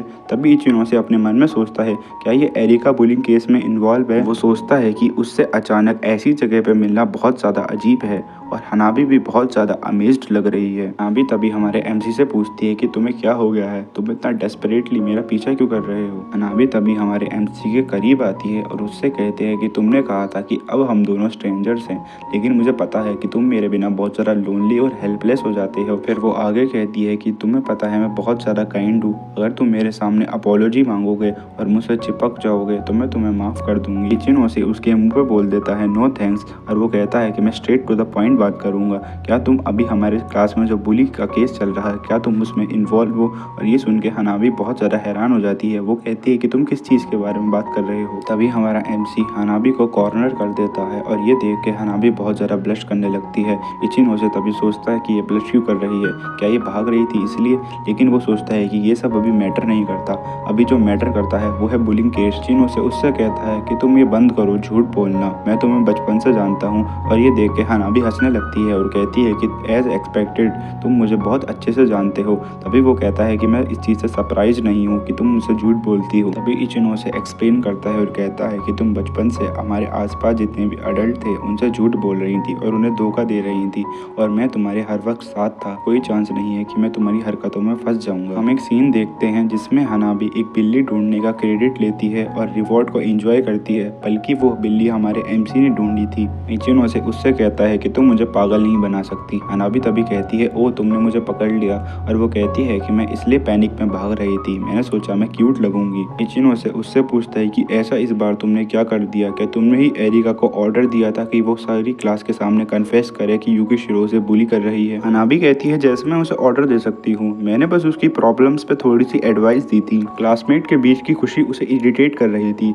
दोस्त मैंने उसे बताया कि उसे बर्बाद कैसे करना है। हनाबी कहती है मैंने जो कहा था एरिका वो ही कर रही है, और वो हंस के कहती है क्या इसका इफेक्ट एक्स्ट्रा ऑर्डिनरी था। हनाबी हंस के कहती है कि एरिका भी मुझे सेटिस्फाई लग रही है, और इचिनो से कहता है क्या तुम दोनों एक दूसरे को जानते हो। तभी हनाबी कहती है कि नहीं, हम एक दूसरे को नहीं जानते। हनाबी तभी कहती है मैं बस किसी ऐसे को ढूंढ रही थी जो तुम्हारी क्लास को डिस्टर्ब कर सके, और ये सब बस एक कोइंसिडेंस था जो मुझे एरिका मिल गई। एमसी तभी सोचता है कि हनाबी ने एरिका के दिल में जो ओपनिंग थी उसका फायदा उठाया। वो उससे सवाल करता है कि तुम दोनों कैसे मिले। तभी हनाबी कहती है कि अगर तुम्हारे क्लासमेट की बात है तो मैंने उन सबकी इन्फॉर्मेशन पहले ही कलेक्ट कर ली थी और उसको डाटा में कन्वर्ट कर लिया था। तभी इचिनो से खुद से सवाल करता है और सोचता है कि क्या मैंने जो प्रेजेंस कैरियोके के बाहर फील करी थी क्या वो हनाबी की ही थी। तभी हनाबी सवाल करती है और कहती है कि क्या तुम्हें पता है मैंने ऐसा क्यों करा। तभी इचिनो से जवाब देता है कि हाँ, प्रोबेबली तुम्हें मुझसे रिवेंज लेना था। हनाबी तभी जवाब देते कि हाँ, मैं तुम्हारी बहुत सारी चीज़ों से गुस्सा तो थी और तुम बहुत ज़्यादा सेल्फिश भी एक्ट कर रहे थे। हनाबी कहती है कि अगर तुम सोच रहे हो कि मैं तुमसे रिवेंज लेने के लिए ये सब कर रही हूँ तो तुम वे ऑफ द मार्क हो। मैं सब ये इसलिए कर रही हूँ ताकि मैं तुम्हारे आसपास की मक्खियों को दूर हटा सकूँ। हनाबी इचिनोसे को क्लियर देखने के लिए कहती है और इचिनोसे अपने मन में सोचता है कि हाँ, मैं पहले ही से ही क्लियर देख सकता हूँ, और वो कहता है कि इसमें तुम्हारी ही गलती है और तुम ये सब स्कूल को कैसे एक्सप्लेन करोगी। तभी हनाबी हंस के कहती है कि तुम्हें क्या लगता है कि मैं इतनी ऑब्वियस चीज़ स्कूल को एक्सप्लेन करूँगी, तुम पहले की तरह ही क्लमसी हो। इचिनोसे तभी सोचता है कि हाँ, हनाबी ये सब स्कूल को एक्सप्लेन ही क्यों करेगी। वो सोचता है कि मेरे लिए बेटर होगा और ज़्यादा पॉसिबल होगा कि हम लोग जाके एरिका को मनाएं, और वो कहता है कि फर्स्ट प्लेस पे कल्प्रिट जो थी वो एरिका ही थी, और नो मैटर मैं जितना हनाबी से इस सिचुएशन के बारे में बात कर लूँ ये सिचुएशन चेंज नहीं होगी। तो वो हनाबी को कॉर्नर करना बंद करता है और हनाबी उससे पूछती है क्या तुम जा रहे हो, और वो कहती है कि हम लोग साथ में घर क्यों नहीं चलते। हनाबी उसका हाथ पकड़ के कहती है कि तुम भी मुझसे और बात करना चाहते थे ना, लेकिन तुम ऑनेस्ट नहीं हो रहे। इचिनो से तभी उसे एक्सप्लेन करता है कि मैं तुम्हारे पीछे इसलिए नहीं भागा था ताकि मैं तुमसे बात कर सकूं, बल्कि मैं इसलिए भागा था ताकि मैं अपने क्लासमेट की प्रॉब्लम को सॉल्व कर सकूं। ये सुन के हनाबी पैनिक करने लगती है और उसे रुकने के लिए कहती है। वो कहती है कि मैं सोच रही थी कि तुम मुझे वापस पाना चाहते हो। इचिनो से अपने मन में सोचता है और कहता है कि मुझे पता है हनाबी ने इतनी सारी प्रॉब्लम इसलिए क्रिएट करी ताकि वो अटेंशन ले सके मेरे से, लेकिन मैं उसे कभी माफ़ नहीं कर सकता क्योंकि उसने युकिशिरो को हर्ट करा है अपने सेल्फिश रीज़न की वजह से। वो सोचता है कि इसका मतलब ये नहीं कि मैं हनाबी को क्रिटिसाइज़ या फिर ब्लेम कर सकूं, और वो सोचता है कि इस जैसी सिचुएशन में सबसे ज़्यादा मोस्ट इफेक्टिव रिस्पॉन्स क्या होगा। वहाँ से चुपचाप जाने की कोशिश करता है और उससे कहता है कि तुम्हें नए दोस्त बनाने चाहिए ना कि नए एनिमीज़। हनाबी हमारे एमसी से कहती है कि हम वैसे कभी नहीं हो पाएंगे जैसे कि हम लोग पास्ट में थे, कभी नहीं। तभी हम हनाबी को रोते हुए देखते हैं, लेकिन हमारा एमसी कहता है कि जैसे युकिशिरो के आंसुओं ने मेरे दिल को श्रेड कर दिया, हनाबी के आंसू ऐसा नहीं कर पाएंगे, और शायद उसके आंसू भी उसके प्लान का ही पार्ट है। और फिर वो युकिशिरो के पास गया और उसे रियलाइज हुआ कि सब कुछ तो उसकी वजह से ही हुआ है। फिर वो युकिशिरो के सामने झुकता है और कहता है कि पहले मेरा किसी के साथ झगड़ा हुआ था और इन रिटर्न उसने मेरे आसपास के लोगों को दर्द देना स्टार्ट कर दिया। मैं आपसे बहुत ज्यादा सॉरी हूँ। युकिशिरो इचिनोसे के हाथ पकड़ लेती है और उसे उसका सर ऊंचा करने के लिए कहती है और कहती है कि इसमें तुम्हारी बिल्कुल भी गलती नहीं है। युकिशिरो उससे पूछती है क्या हमारा पीछा वही पर्सन कर रहा था जिससे तुम्हारी लड़ाई हुई है। इचिनोसे कहता है कि हाँ, शायद वो हमें चेक कर रही थी, और ऐड करता है कि एरिका को उसने ही झूठ बोलने के लिए कहा था, और वो कहता है कि इस एरिका का केस मैं हैंडल करूंगा। इचिनोसे कहता है मुझे इस केस को सॉल्व करने में लगभग 1 दिन लगेगा, और वो उससे टाइम मांगता है। युकिशिरो ये सुन के घबराने लगती है और कहती है इचिनोसे सान, तुम क्या प्लानिंग कर रहे हो, क्या तुम्हें मेरी मदद की जरूरत है। लेकिन इचिनोसे कहता है कि नहीं, तुम बस ये सब मुझ पर छोड़ दो। जब मैं हनाबी से बात कर रहा था तो मैं इस इंसिडेंट को सॉल्व करने के मेथड देख रहा था, और मुझे तभी 2-3 मेथड सूझे, लेकिन वो बहुत ज़्यादा अंडर हैंडेड मेथड्स है और मैं तुम्हें इस चीज़ में इन्वॉल्व नहीं करना चाहता।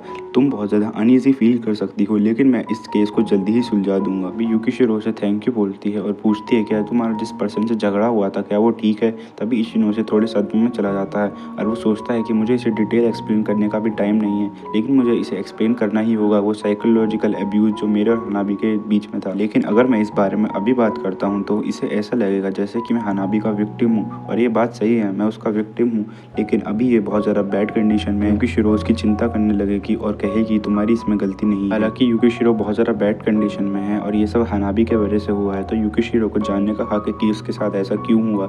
लेकिन जैसे ही ये केस रिजॉल्व हो जाएगा तो मैं हनाबी और अपने बीच की सारी चीज़ें युकिशिरो को एक्सप्लेन कर दूंगा, और फिर वो अपना इरादा पक्का कर लेता है। अगले दिन स्कूल के बाद इचिनोसे मारिका को सरप्राइज कर देता है और कहता है कि मुझे तुमसे एरिका के बारे में कुछ चीज़ें पूछनी है। इचिनोसे तभी एक्सप्लेन करता है और हमें बताता है कि मारिया वही है जो एरिका के साथ कैरियोके में गॉसिप कर रही थी, और वो उम्मीद कर रहा है ताकि वो एरिका का सोशल मीडिया अकाउंट उसे जान सके। इचिनो से तभी मारिया से पूछता है कि एरिका क्या सोशल मीडिया अकाउंट यूज करती है, अगर करती है तो क्या मुझे उसका सोशल मीडिया अकाउंट मिल सकता है। लेकिन मारिया मना कर देती है और कहती है कि ये सब रूल्स के खिलाफ है। इचिनो से तभी कहता है कि मुझे पता है कि ये रूल्स के खिलाफ है, लेकिन मुझे एरिका सान से बहुत जरूरी बात करनी है और मैं किसी को नहीं बताऊंगा कि मुझे ये इन्फॉर्मेशन किसने दी। मारिया बहुत ज़्यादा हेजिटेट कर रही होती है।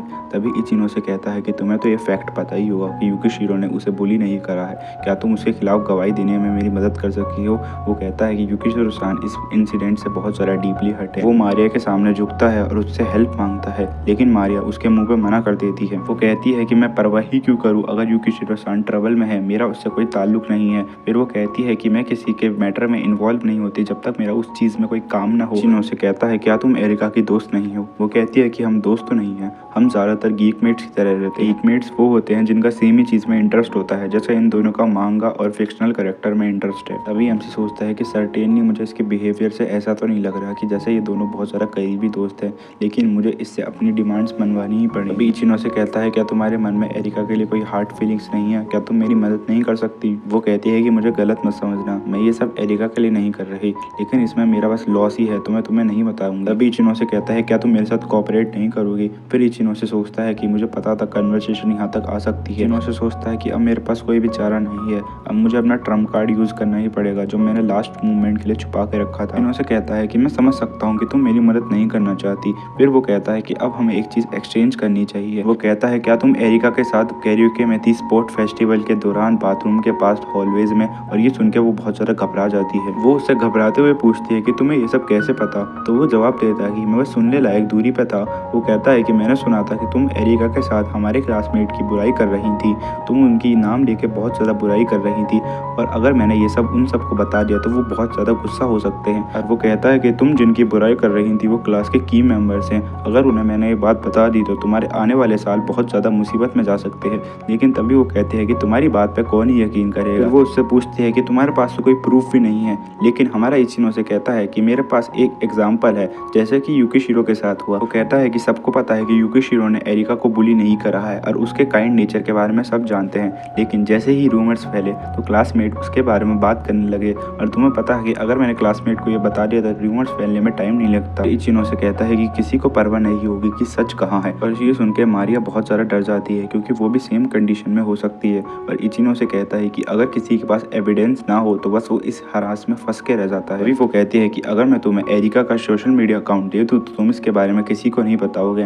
वो कहती है कि अगर तुम चाहते हो तो एरिका का नाम रिवील कर सकते हो, लेकिन मैं उसमें इन्वॉल्व नहीं होना चाहती। वो कहती है कि अगर तुमने ये बात रिवील कर दी तो मैं अपनी क्लास में पोजीशन खो दूंगी और अभी भी मुझे सब कंसीडर करते हैं ग्लूमी गर्ल की तरीके से।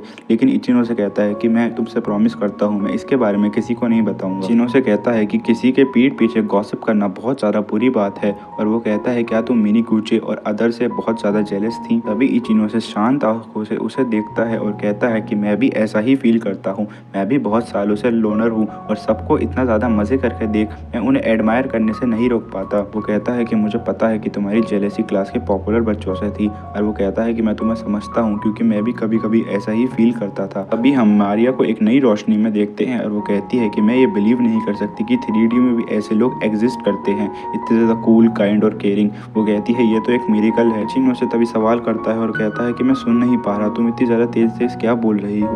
तभी वो कहती है कि मैंने अपना माइंड चेंज कर लिया है और वो वहाँ से भाग जाती है शर्माते हुए। फिर रात हो जाती है और हमें इचिनो से दिखाया जाता है। वो कहता है कि अब मुझे मेरे प्लान का सेकंड फेज स्टार्ट करना होगा। वो कहता है कि अब मुझे ऐसा प्रिटेंड करना होगा कि मैं हनाबी हूँ। फिर वो आगे बताता है कि मुझे एरिका के अकाउंट को कांटेक्ट करना होगा हनाबी बन के। मुझे पता है वो मेरे से बात नहीं करना चाहती, लेकिन अगर उसे कांटेक्ट करे और वो हनाबी हो तो वो उससे ज़रूर बात करेगी। अगर ऐसा पॉसिबल हुआ कि वो मेरे से बात करने के लिए मान जाए तो बस मुझे उसे थोड़ा बहलाना है और उससे ऐसा कॉन्सिक्लूसिव एविडेंस बनाना है कि वो कन्फेस कर ले कि वो युकिशिरो के द्वारा बुली नहीं हुई। और प्लान का सबसे ज़्यादा इंपॉर्टेंट पार्ट ये है कि मुझे हनाबी की पूरी तरीके से एक्टिंग करनी होगी ताकि एरिका को बिल्कुल मुझ पर डाउट ना हो। तभी इचिनो से कहता है कि मैं बहुत सालों से हनाबी के साथ हूँ और मैं पूरा कॉन्फिडेंट हूँ कि मैं उसे पूरी तरीके से कॉपी कर सकता हूँ, लेकिन मुझे ये नहीं पता कि वो एरिका के साथ सोशल मीडिया में टच में है कि नहीं है। इचिनो से तभी बताता है कि हनाबी एक ऐसे टाइप की लड़की है जो अपने सारे ऐप लॉक करके रखती है और उसने बस मेन अकाउंट मुझे ही दे रखा है। और वो बताता है कि उसका एक दूसरा अकाउंट भी है जहाँ पे वो अपनी ट्विस्टेड फीलिंग्स और अपना रियल नेचर दिखाती है कि वो कितनी ज़्यादा बुरी है। फिर वो स्काइप डाउनलोड करता है और उसमें अपना नाम हनाबी रखता है। फिर वो एरिका के अकाउंट को फॉलो करता है जो कि उसे मारिया ने बताया था। ऐसा करने के बाद इचिनो से वेट करता है और अपने फ़ोन को ही घूरे जा रहा होता है। तभी 5 मिनट में एक मैसेज आता है। इचिनो से कहता है कि अभी तो ज़्यादा समय भी नहीं। सामने से एरिका का मैसेज आता है। वो उसे फॉलो करने के लिए थैंक्स कहती है और कहती है कि मुझे नहीं पता था कि तुम भी स्काइप चलाती हो। फिर वो आगे बताती है कि युकिशिरो मेरे घर आई थी, मैंने उन सबसे बिल्कुल भी बात नहीं करी। और वो हंसती है और इचिनो से अपने मन में सोचता है कि वो चारे में फंस चुकी है। इचिनो से सोचता है कि ये तो बहुत ज़्यादा आसान था और वो कहता है बस अब मुझे कन्वर्सेशन कंटिन्यू करनी है प्रिटेंड करते हुए कि मैं हनाबी हूँ। तभी इचिनो से बताता है कि मैंने बिल्कुल वही यूज़र नेम यूज़ करा है जो कि हनाबी अपनी प्रोफाइल पिक्चर में यूज़ करती है। और वो कहता है कि मुझे लगता है कि एरिका को मेरे ऊपर बिल्कुल भी शक नहीं होगा। फिर वो आगे बताता है कि मुझे पता है कि हनाबी कैसे लिखती है, वो लिखते वक्त किसी भी इमोजी का यूज़ नहीं करती और इस इन्फॉर्मेशन के साथ मैं उसे परफेक्टली कॉपी कर सकता हूँ। फिर हम इचिनो से को हनाबी बनने का नाटक करते हुए देखते हैं। वो कहता है कि फॉलो बैक के लिए थैंक्स। इचिनो से तभी हनाबी बन के एक मैसेज सेंड करता है और कहता है कि मुझे युकिशिरो और उसके दोस्तों के बारे में कुछ बात करनी है।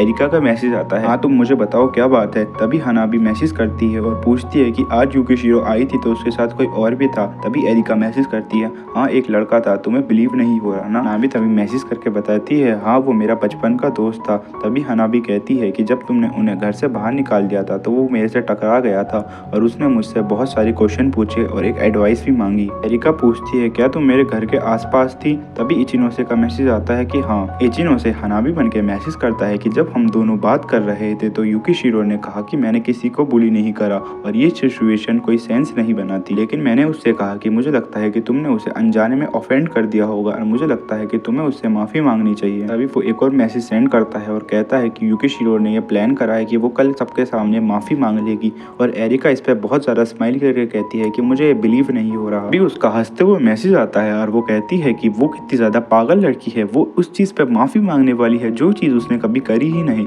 वो कहती है कि मैं इस जैसी बोरिंग लड़की से तो कभी बुली नहीं हो सकती जो बस किताबों में घुसी रहती है। वो उस पर और हंसती है और कहती है कि मैं ये चीज़ का वेट नहीं कर सकती कि आगे क्या होने वाला है। तभी इचिनो से हनाबी बन के मैसेज करता है कि क्या तुम्हें पता है कि तुम्हें आगे क्या करना है। अभी एरिका का मैसेज आता है और कहता है कि मुझे अच्छे से पता है कि मुझे क्या करना है। मुझे कटी हुई कलाइयों की फ़ोटो स्कूल में भेजनी है और स्कूल कमेटी को धमकाना है ताकि वो ट्रिप कैंसिल करते और उन जीनियस बच्चों के मुंह से खुशी छिन जाए। एरिका कंटिन्यू करती है और कहती है कि इस चीज़ में मुझे बहुत ज़्यादा मज़ा आ रहा है कि उनकी ट्रिप कैंसिल हो रही है। उनके ग्रुप को ना मज़े करते देखते ही मुझे बहुत ज़्यादा अच्छी फीलिंग आने लगती है। इचिनो से तभी उसे मैसेज भेजता है और कहता है, क्या कल तुम स्कूल जाने वाली हो। लेकिन उसका मैसेज आता है कि तुमने तो मुझे स्कूल जाने से मना करा था। लेकिन इचिनो से उसे फिर मैसेज करता है और कहता है, क्या तुम युकिशिरो को खुद से माफ़ी मांगते हुए देखना नहीं चाहती। इसमें बहुत ज़्यादा मज़ा आने वाला है। फिर वो उससे कहता है कि जब युकिशिरो तुमसे माफ़ी मांग रही हो तो तुम उससे कहना कि मैं तुम्हें कभी भी माफ़ नहीं कर सकती और इससे जो है सीन बहुत ज़्यादा जल्दी ख़त्म हो जाएगा। एरिका इस चीज़ पे एग्री करती है और कहती है कल मैं वहाँ होंगी। और इसी के साथ हमारे एमसी का काम खत्म हो गया। अगले दिन हम इचिनो से और युकिशिरो को क्लास में देखते हैं और इचिनो से युकिशिरो से कहता है, क्या तुम्हारे पास एक सेकंड है। फिर वो दोनों बालकनी के पास जाते हैं। तभी इचिनो से युकिशिरो को बताता है कि आज एरिका स्कूल आने वाली है। युकिशिरो कहती है कि तुमने उसे कन्विंस कैसे करा। इचिनो से कहता है कि मैंने उसे कन्विंस से ज़्यादा ट्रिक करा। वो कहता है कि मुझे लगता है कि मैंने बहुत ज़्यादा कंट्रोवर्शियल मेथड यूज़ करे हैं लेकिन मुझे इसका रिग्रेट नहीं है। वो कहता है कि मैं इस केस को जल्दी से जल्दी एंड करना चाहता हूँ और मैंने ऐसा सेटअप करा है कि एरिका सच बोलने के लिए मजबूर हो जाएगी। लेकिन उससे पहले उसने तुम्हारे बारे में बहुत सारी बुरी बातें करी जिससे तुम्हारा दिल बहुत ज़्यादा हर्ट हो सकता है। लेकिन युकिशिरो उसका हाथ पकड़ती है और कहती है कि वो मेरे बारे में जितना चाहे उतना बुरा बोले लेकिन मुझे इस चीज़ से फ़र्क नहीं पड़ता। टीचर के द्वारा बार बार बुलाए जाना और मेरे बारे में गलत गलत र्यूमर्स फैलना बहुत ज़्यादा पेनफुल था, लेकिन मुझे बहुत ज़्यादा अच्छा लगा कि तुमने और हसेगावा ने मेरे ऊपर यकीन रखा। फिर वो आगे कहती है कि जब तक इचिनो से तुम मुझे हेट नहीं करते तो मुझे परवाह नहीं है कि बाकी मेरे बारे में क्या सोचते। ये सुन के इचिनो से बहुत ज़्यादा ब्लश करने लगता है और तभी युकिशिरो कहते हैं कि अब हमें क्लास में वापस जाना चाहिए। और जैसे ही वो लोग क्लास में पहुंचते हैं और ये देख के सब लोग शॉक हो जाते हैं कि एरिका स्कूल आ चुकी है। एरिका के फेस पे बहुत बड़ी स्माइल थी और वो ऐसी ही स्माइल के साथ क्लास में एंटर करती है और सब लोग बहुत ज़्यादा शॉक होते हैं। तभी टीचर क्लास में आती हैं और सबको कहते हैं कि अपनी सीट पर बैठ जाओ। फिर वो युकिशिरो को बुलाती है और कहती है कि मैं तुम्हें टाइम दे रही हूँ माफ़ी मांगने के लिए। टीचर तभी युकिशिरो से कहती है क्या तुमने एडमिट कर लिया कि तुम एरिका को बुली करती थी, लेकिन युकिशिरो बहुत ज़्यादा कंफ्यूज हो जाती है। टीचर भी बहुत ज़्यादा कंफ्यूज दिख रही होती है और वो कहती हैं क्या तुम एरिका से आज माफ़ी नहीं मांगने वाली थी। तभी हमारा एमसी खड़ा होता है और टीचर को रुकने के लिए कहता है। एमसी तभी क्लास के सामने आता है और कहता है एरिका से मैं तुम्हें एक चांस देना चाहता हूँ, तुम ये सब एडमिट कर लो, जो भी तुमने युकिशिरो के बारे में बोला है वो सब झूठ है। वो इचिनोसे से कहती है कि तुम किस चीज़ के बारे में बात कर रहे हो,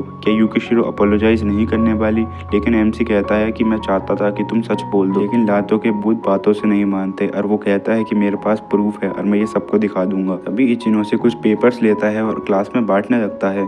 पेपर को देख के एरिका स्पीचलेस हो जाती है और बहुत ज़्यादा घबराने लगती है क्योंकि उस पेपर में चैट्स थे पिछली रात के, और ये देख के एरिका बहुत ज़्यादा घबरा जाती है। तभी सब लोग कहते हैं क्या ये चीज़ रियल है, क्या बुलिंग बस एक झूठ था। तभी एरिका कांपने लगती है और इचिनोसे से कहती है कि तुम झूठ बोल रहे हो, और टीचर भी बहुत ज़्यादा घबराने लगती है और एरिका से कहती है कि मुझे ये सब जल्दी से एक्सप्लेन करो। एरिका कहती है कि ये चैट्स मेरी नहीं है और मैं अकेली नहीं हूँ इस नाम के साथ, तो तुम प्रूव नहीं कर सकते कि ये मैं ही हूँ। तभी इचिनोसे कहता है कि मैं ये चीज़ प्रूव कर सकता हूँ, और ये सुन के एरिका बहुत ज़्यादा हैरान हो जाती है। इचिनोसे तभी एरिका की प्रोफाइल पिक्चर दिखाता है और कहता है कि तुमने इसमें अपना फेस लगा रखा है और अपना नाम भी डाल रखा है, इसकी वजह से मुझे बहुत ज़्यादा आसानी हुई कि ये तुम्हारा ही अकाउंट है। अभी सबको रियलाइज़ होता है कि ये एरिका ही है और एरिका कहती है कि ये कुछ भी चीज़ प्रूफ नहीं करता। फिर इचिनोसे जवाब देता है कि ऐसे तो युकिशिरो के बारे में भी कोई प्रूफ नहीं है, तो तुम कैसे कह सकती हो कि उसने तुम्हें बुली करा है। वो कहता है कि माना चलो ये तुम्हारी प्रोफाइल पिक्चर नहीं है, लेकिन मैं अभी भी इन्वेस्टिगेट कर सकता हूँ कि ये तुम हो कि नहीं हो। एरिका तभी रोना स्टार्ट कर देती है। इचिनोसे तभी टीचर की तरफ देखता है जो कि बहुत ज़्यादा घबराई हुई थी।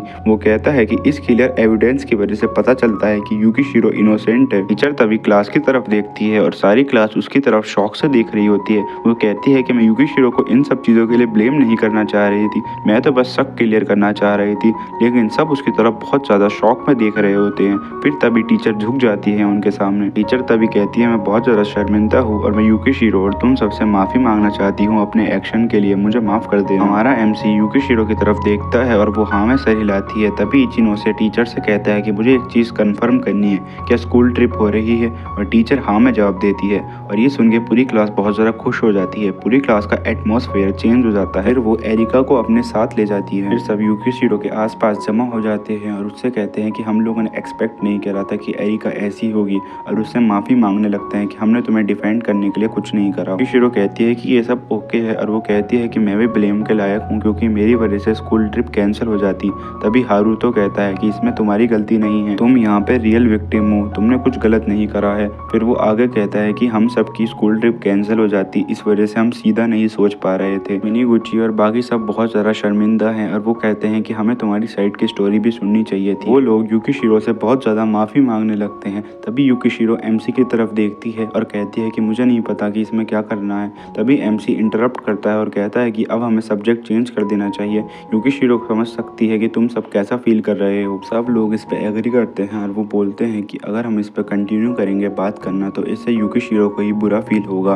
और युकिशिरो हमारे एमसी की स्लीव पकड़ती है और कहती है स्माइल करते हो कि तुम मेरे हीरो। तभी हम देखते हैं इचिनोसे को जो बता रहा होता है कि युकिशिरो पे जितने एलिगेशन लगे थे वो सब हट गए, और टीचर ने एरिका के पेरेंट्स को भी बहुत ज़्यादा डांटा। हम एमसी को देखते हैं और एमसी को कोई बुलाता है, वो हारुतो होता है। हारुतो कहता है कि जब सब कुछ ठीक हो चुका है तो आज हमें सेलिब्रेट करना चाहिए, लेकिन इचिनोसे मना कर देता है, कहता है कि आज मेरे पास कुछ काम है। फिर हारुतो कहता है कि ये ओके है और बाकी सबके साथ निकल जाता है। हम देखते हैं कि इचिनोसे अपने मन में सोचता है कि सबको इतना ज़्यादा एनर्जेटिक देख के मुझे बहुत ज़्यादा अच्छा फील हो रहा है। अभी इचिनोसे सोचता है कि इतनी सारी चीज़ें हो गई लेकिन हनाबी का नाम बाहर नहीं आया, एरिका ने हनाबी का नाम बाहर नहीं आने दिया। मुझे ऐसा तो नहीं लगता कि वो किसी चीज़ को प्रोटेक्ट कर रही थी, लेकिन पक्का ही हनाबी ने बहुत सारी प्रिकॉशंस ले रखी होंगी। उसे पता होगा कि एक टाइम पे ये सब चीज़ें बाहर आनी थी, तो उसने पक्का कोई प्लान बना रखा होगा।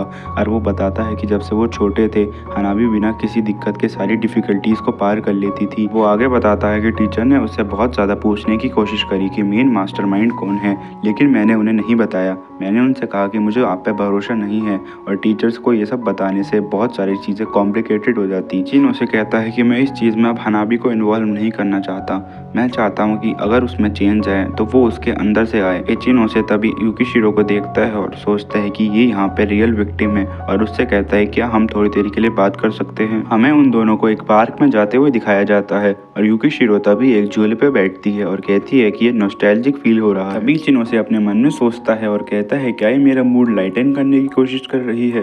फिर वो सोचता है कि आज इसे मैं अपने और हनाबी के बारे में सब कुछ बता दूंगा। फिर वो हिम्मत करता है और सोचता है कि मैं अपने पैथेटिक पास्ट को दबाना चाहता हूँ।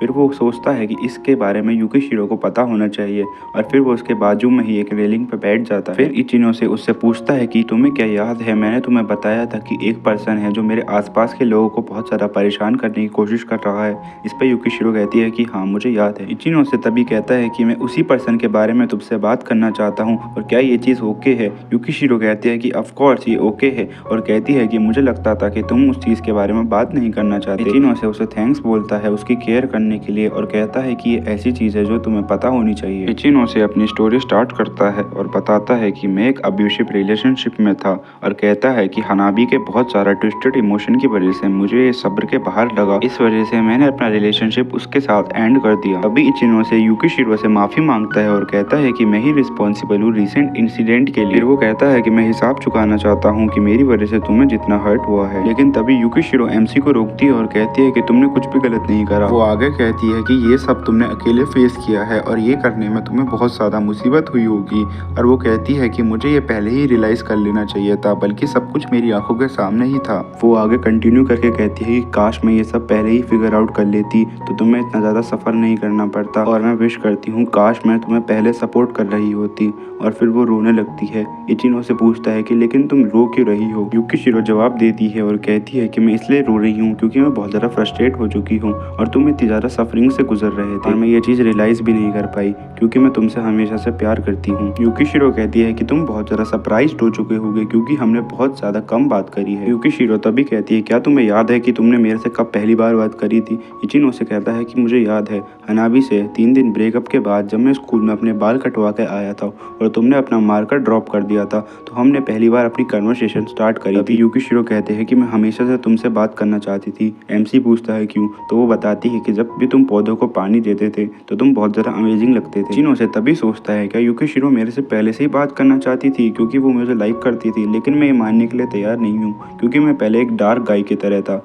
जो बस उन बालों के पीछे छुपा हुआ था और मुझे ये यकीन नहीं हो रहा कि ऐसे पर्सन को भी कोई लाइक कर सकता है। युकिशिरो पूछती है क्या तुम मुझ पर यकीन नहीं है, लेकिन वो कहता है कि सॉरी, लेकिन मुझे यकीन करना बहुत ज़्यादा मुश्किल हो रहा है कि मेरे इस पुराने वर्जन से कोई प्यार में कैसे गिर सकता है। युकिशिरो कहती है कि लंबे बाल होना कोई रीज़न नहीं हुआ कि तुम किसी को लाइक ना कर सको। तुम्हें क्या ऐसा नहीं लगता था कि मैं कुछ अजीब सा ही सोच रहा हूँगा। युकिशिरो जवाब देती है और कहती है कि हाँ, मैं हर वक्त यही सोचती रहती थी कि तुम आखिरकार सोच क्या रहे हो, लेकिन तुम्हें बिना जाने तुम्हें ऑब्जर्व करके ही पता चलता था कि तुम बहुत ज़्यादा काइंड पर्सन हो। मैं जब भी तुम्हें देखती थी तुम मुझे बहुत ज़्यादा अच्छे लगते थे और देखते ही देखते मैं तुम पे से अपनी नज़रें हटा नहीं पाती थी और मेरा दिल बहुत ज़ोर ज़ोर से धड़कने लगता था और तुमसे बात करने के बाद तो मैं तुम्हारे प्यार में और भी गिर गई। वो बताती है कि मैंने तुम्हारी काइंडनेस देखी और तुम्हारे कंसर्न तुम्हारे दोस्तों के लिए और तुम्हारी अदर क्वालिटीज़। फिर वो उससे पूछती है क्या तुम्हें ये चीज़ बॉदर तो नहीं करती, लेकिन वो जवाब देता है ऑफ कोर्स नो। युकिशिरो तभी कहती है मैं बस तुमसे हमेशा से एक चीज़ पूछने वाली थी, और वो हमारे एमसी की स्लीव्स पकड़ लेती है और कहती है कि मैं हमेशा से करना चाहती थी। फिर वो उससे पूछ ही लेती है क्या मैं तुम्हारी गर्लफ्रेंड बन सकती हूँ, और ये सुन के दोनों बहुत ज़्यादा ब्लश करने लगते हैं। इचिनो से सोचता है कि अगर मैंने युकिशिरो के कन्फेशन का जवाब दिया तो ये सब वैसा नहीं होगा जैसा कि ये सब हनाबी के साथ था। मैं जेन्युइनली युकिशिरो के साथ अच्छे दिन बिता सकता हूँ, लेकिन अभी मैंने अगर युकिशिरो को डेट करना स्टार्ट कर दिया तो ये हम दोनों को बहुत ज़्यादा बड़े मेस में घसीट पाएगा। युकिशिरो इचिनो से कहती है क्या ये इम्पॉसिबल है तुम्हारे लिए कि मुझे तुम रोमांटिक इंटरेस्ट की तरह देखो, लेकिन इचिनो से कहता है कि नो वे, मुझे तुम बहुत ज़्यादा अट्रैक्टिव लगती हो, लेकिन मैंने जैसे पहले मेंशन करा हनाबी अभी ऐसी नहीं लगती कि वो मेरा पीछा भी छोड़ देगी, और मुझे ये नहीं लगता कि वो अभी तक मेरा पीछा करना छोड़ चुकी होगी। मुझे ये लगता है कि वो अभी तक मुझसे बदला लेने के लिए कुछ ना कुछ कर रही होगी। चिनो से कहता है कि इसलिए मुझे ऐसा लगता है कि अननेसेसरी चीज़ों में इन्वॉल्व होना ऐसा होगा जैसे मैं आग में घी डाल रहा हूँ, और अभी तो मैं ये सोच रहा हूँ कि मैं बस उसे इग्नोर करूँ जब तक वो बोर नहीं हो जाती। वो कहता है कि ये ही हमारे लिए सबसे ज़्यादा बेस्ट चीज़ होगी, और अगर ये सिर्फ मैं होता अगर तुम मुझे डेट करने के लिए ना पूछती तो शायद मैं उसे इग्नोर करके काम चला लेता, लेकिन अगर मैं तुम्हें डेट करना स्टार्ट करता हूँ तो मुझे पक्का पता है कि हनाबी हम दोनों के बीच में पक्का आएगी। तो अभी मेरे लिए यही है और तुम्हारे लिए यही बेस्ट है कि अभी हम लोग डेट ना करें। युकिशिरो कहते हैं कि जब तक मैं तुम्हारी साइड हूँ इचिनोसे-कुन, मुझे इन चीज़ों से फ़र्क नहीं पड़ता। इचिनोसे कहता है कि मैं तुम्हारे वर्ड्स को डाउट नहीं कर रहा हूँ, लेकिन मैंने खुद को कभी ऐसे इमेजिन नहीं करा था कि मैं कभी किसी पर्सन को इतना ज़्यादा इन्फ्लुएंस कर सकता हूँ। युकिशिरो कहती है क्या बस यही रीज़न है कि तुम मुझे डेट नहीं कर सकते? इचिनोसे कहता है कि हाँ बस यही रीज़न था। युकिशिरो हिचकिचाते हुए कहती है क्या तुम मुझे डेट करने का एक बार ट्राई कर सकते हो? इचिनोसे कहता है क्या एक ट्रायल डेटिंग? युकिशिरो कहती है कि कोई भी परेशानी आए तब भी मैं ठीक रहूँगी और शायद हमें एक बार ट्रायल डेटिंग करके देखना चाहिए ताकि हमें पता चल जाए कि हमारे बीच में क्या क्या मुसीबत आ सकती है। इचिनोसे सोचता है कि मैंने कभी एक्सपेक्ट नहीं करा था कि युकिशिरो ऐसी चीज़ें कहेगी। मुझे लगा था कि मैं युकिशिरो को डेट के लिए मना करके उसे हर्ट ना कर दूं और शायद मैं उसे मना करके उसके लिए भला ही करता, लेकिन जब मैं उसे मना कर रहा हूं तो मुझे और भी ज़्यादा वर्स फील हो रहा है। युकिशिरो कहती है क्या तुम मुझे एक चांस दे सकते हो? और इचिनोसे कहता है क्या तुम इससे रियली ओके हो? वो कहती है कि हाँ, इससे मैं बहुत ज़्यादा खुश हो जाऊंगी अगर तुम मुझे एक चांस दो, रैदर बीन तुम मुझे डायरेक्ट रिजेक्ट कर दो। और इचिनोसे अपने मन में सोचता है कि ये कितनी ज़्यादा क्यूट लग रही है और इचिनोसे शायद अपने आप को अभी भी कम आंक रहा है। कुछ देर बाद इचिनोसे युकिशिरो से कहता है कि अब हमें जल्दी से जल्दी घर चले जाना चाहिए। इस पे युकिशिरो एग्री करती है। युकिशिरो कहती है कि इचिनोसे-कुन अगर तुम ओके हो क्या तुम मुझे अपने एसएनएस पे ज्वाइन कर सकते हो? और ये सुनकर इचिनोसे बहुत ज़्यादा हैरान हो जाता है। वो कहती है कि क्या कुछ मैंने गलत पूछ लिया? वो कहता है कि नहीं, मैंने अभी रियलाइज करा कि मैं किसी के साथ इतनी देर तक एसएनएस पे टच में नहीं रहा हूँ। वो कहता है कि अगर हम एरिका को हटा दें क्योंकि मैं उसके साथ बस हनाबी बनने का प्रिटेंड कर रहा था, तो मेरे पास अभी कोई भी रजिस्टर नहीं है बस हनाबी के अलावा, और मैंने उसे भी ब्लॉक कर दिया है। युकिशिरो फिर इचिनोसे को रिप्लाई करती है और कहते हैं कि शायद मुझे अब नहीं पूछना चाहिए था, लेकिन इस पर इचिनोसे कहता है कि नहीं, अगर कुछ भी चीज़ हैपेंड होती है तो तुम मुझे बिना किसी हेजिटेशन के कांटेक्ट कर सकती हो। युकिशिरो कहते हैं कि अगर कुछ भी ना हो क्या तब भी मैं तुमसे बात करने के लिए तुम्हें कांटेक्ट कर सकती हूँ? और इचिनोसे कहता है कि हाँ तुम मुझे कर सकती हो, और ये सुन के वो बहुत ज़्यादा खुश हो जाती है। फिर वो दोनों कांटेक्ट एक्सचेंज करते हैं। इचिनोसे सोचता है कि जो इमोशन मैं अभी फील कर रहा हूँ वो पहले से बहुत ज़्यादा डिफरेंट है। फिर वो अपने घर के रास्ते पर जा रहा होता है। फिर वो नोटिस करता है कि हनाबी उसका वेट कर रही है। वह उसे इग्नोर मार के जाने की कोशिश करता है, लेकिन हनाबी उसके फिर से सामने आ जाती है और कहती है क्या तुमने मुझे प्रोटेक्ट करने की कोशिश करी? ये सुन के इचिनोसे उसकी तरफ देखता है जो कि बहुत ज़्यादा क्रीपी स्माइल दे रही होती है। हम हनाबी को देखते हैं अपने एमसी को बताते हुए कि मैं जानती हूँ कि तुमने मेरा साथ दिया, और ये सुन के एमसी कंफ्यूज लग रहा था। फिर वो आगे उसे थैंक यू कहती है और कहती है कि तुमने मेरे बारे में कुछ नहीं बताया कि मैं एरिका के केस में इन्वॉल्व थी। और फिर वो आगे कहती है कि जब मैंने तुम्हारे प्यार को रियलाइज़ करा तो मुझे पता चला कि मैं बहुत ज़्यादा आगे बढ़ चुकी थी। शिनो से कहता है कि मेरे प्यार आखिरकार ये कहना क्या चाहती है? फिर वो कहते हैं कि मुझे पता था कि तुम मुझसे बहुत ज़्यादा प्यार करते हो और अब मैंने जैसे सोचा था वैसे चीज़ें नहीं गई। अब मैं तुम्हें माफ़ करना चाहती हूँ। फिर वो कहती है कि मैं चाहती थी कि मैं युकिशिरो को अपने और तुम्हारे पास्ट के बारे में बता दूं ताकि चीज़ें थोड़ी और बिट मोर कॉम्प्लिकेटेड हो जाए, लेकिन फिर मैंने सोचा कि एंड द एंड तुम मुझे प्यार ही करते हो, तो तुमने जो ब्रेकअप के बारे में बोला था वो सब मेरी फीलिंग को टेस्ट करने के लिए था। इचिनो से सोचता है अरे ये गधी क्या कह रही है। हनाबी आगे कंटिन्यू करती है और कहती है कि मैं इतनी ज़्यादा डेप्थ में चली गई थी कि मैंने तुमसे फ़ाइट मोल ली। फिर इचिनो से सोचता है कि अरे ये बाबली क्या कह रही है, मैं इसे कितनी बार बता चुका हूँ लेकिन अब मैं इसे इग्नोर नहीं कर सकता। अगर मैं इसे बार बार नहीं बताऊँगा तो ये मैसेज को नहीं समझेगी। हनाबी फिर कहती है कि अब हमें ये स्टूपिड फाइट बंद कर देनी चाहिए, और फिर वो उससे एक मेकअप किस भी मांगती है, लेकिन इचिनो से कहता है कि मैं तुम्हारे गट्स को हेट करता हूँ। मैंने तुम्हारा नाम इसलिए नहीं लिया क्योंकि मैं तुम्हारी इस प्रॉब्लम में खुद को इन्वॉल्व नहीं करना चाहता था, इसलिए मैं शांत रहा। फिर वो हनाबी कहती है कि तुम ये क्या कह रहे हो, लेकिन इचिनो से उसका हाथ झटक देता है और कहता है कि मैं तुमसे हेट करता हूँ। फिर फाइनली हनाबी को रियलाइज़ होता है कि वो उससे हेट करने लगा है। इचिनो से फिर अपने भाग के घर आ जाता है और वो कहता है कि क्या वो पागल हो चुकी है, क्या उसे कोई आइडिया नहीं है कि मैं उसे लाइक नहीं करता हूँ, वो उसके दिमाग में आया भी कैसे। वो आगे कहता है कि मेरी बॉडी में एक सिंगल बोन भी नहीं है जो उसे लाइक करती हो, उसने जो मेरे साथ करा है उसके बाद अगर मेरी बॉडी में कोई बोन होगी भी तो मैं शायद उससे ब्रेकअप नहीं करता। वो कहता है कि अब हम दोनों के बीच का रिलेशनशिप बिल्कुल ही ख़त्म हो चुका है और वो सोच भी कैसे सकती है कि मैं उसे अभी भी लाइक करता हूँ। अब मैंने उसके फेस पे उस पे बार-बार कह दिया है कि अब मैं तुम्हें पसंद नहीं करता हूँ और मुझे नहीं लगता कि अभी भी कुछ मिसअंडरस्टैंडिंग बाकी होगी। फिर वो कहता है कि जब भी मेरा फ़ोन बजता था तो मैं डर जाता था, मुझे लगता था कि इस पे हनाबी का मैसेज आएगा, लेकिन अब मुझे हनाबी के मैसेज से डरने की कोई बात नहीं है क्योंकि अब मैंने उसे ब्लॉक कर दिया है और उसके मैसेज मेरे फ़ोन तक रीच नहीं कर सकते। द ओनली पर्सन जो मुझे अब मैसेज कर सकती है वो यूकिशिरो है। फिर उसके मोबाइल पे यूकिशिरो का मैसेज होता है जिसमें लिखा रहता है कि मुझे शुक्रिया घर छोड़ने के लिए और क्या तुम घर तक पहुंच गए। इचिनो से कहता है कि हाँ मैं पहुंच गया। फिर वो कहता है कि यूकिशिरो मुझे सडनली गालियों की लाइन नहीं भेजेगी और ये सब नॉर्मल है, जबकि मुझे ये सब एब नॉर्मल भी लग सकता है। यूकिशिरो का फिर मैसेज आता है, उसमें लिखा होता है कि थैंक यू, आज मुझे बहुत ज़्यादा अच्छा लगा कि तुम मुझसे बहुत ज़्यादा ओपन हो गए और ये सब तुम्हारे लिए बहुत ज़्यादा हार्ड रहा होगा। फिर वो आगे कहती है कि मैं तुम्हारी स्ट्रेंथ बनूंगी। यूकिशिरो आगे कहती है कि मैं हमेशा से तुम्हारे साथ थी लेकिन मैंने कभी रियलाइज़ नहीं करा कि तुम इतनी ज़्यादा सफरिंग से गुजर चुके हो। और फिर वो कहती है कि अगर तुम्हारे पास अगर कोई भी प्रॉब्लम आई तो तुम मुझसे बात कर सकते हो।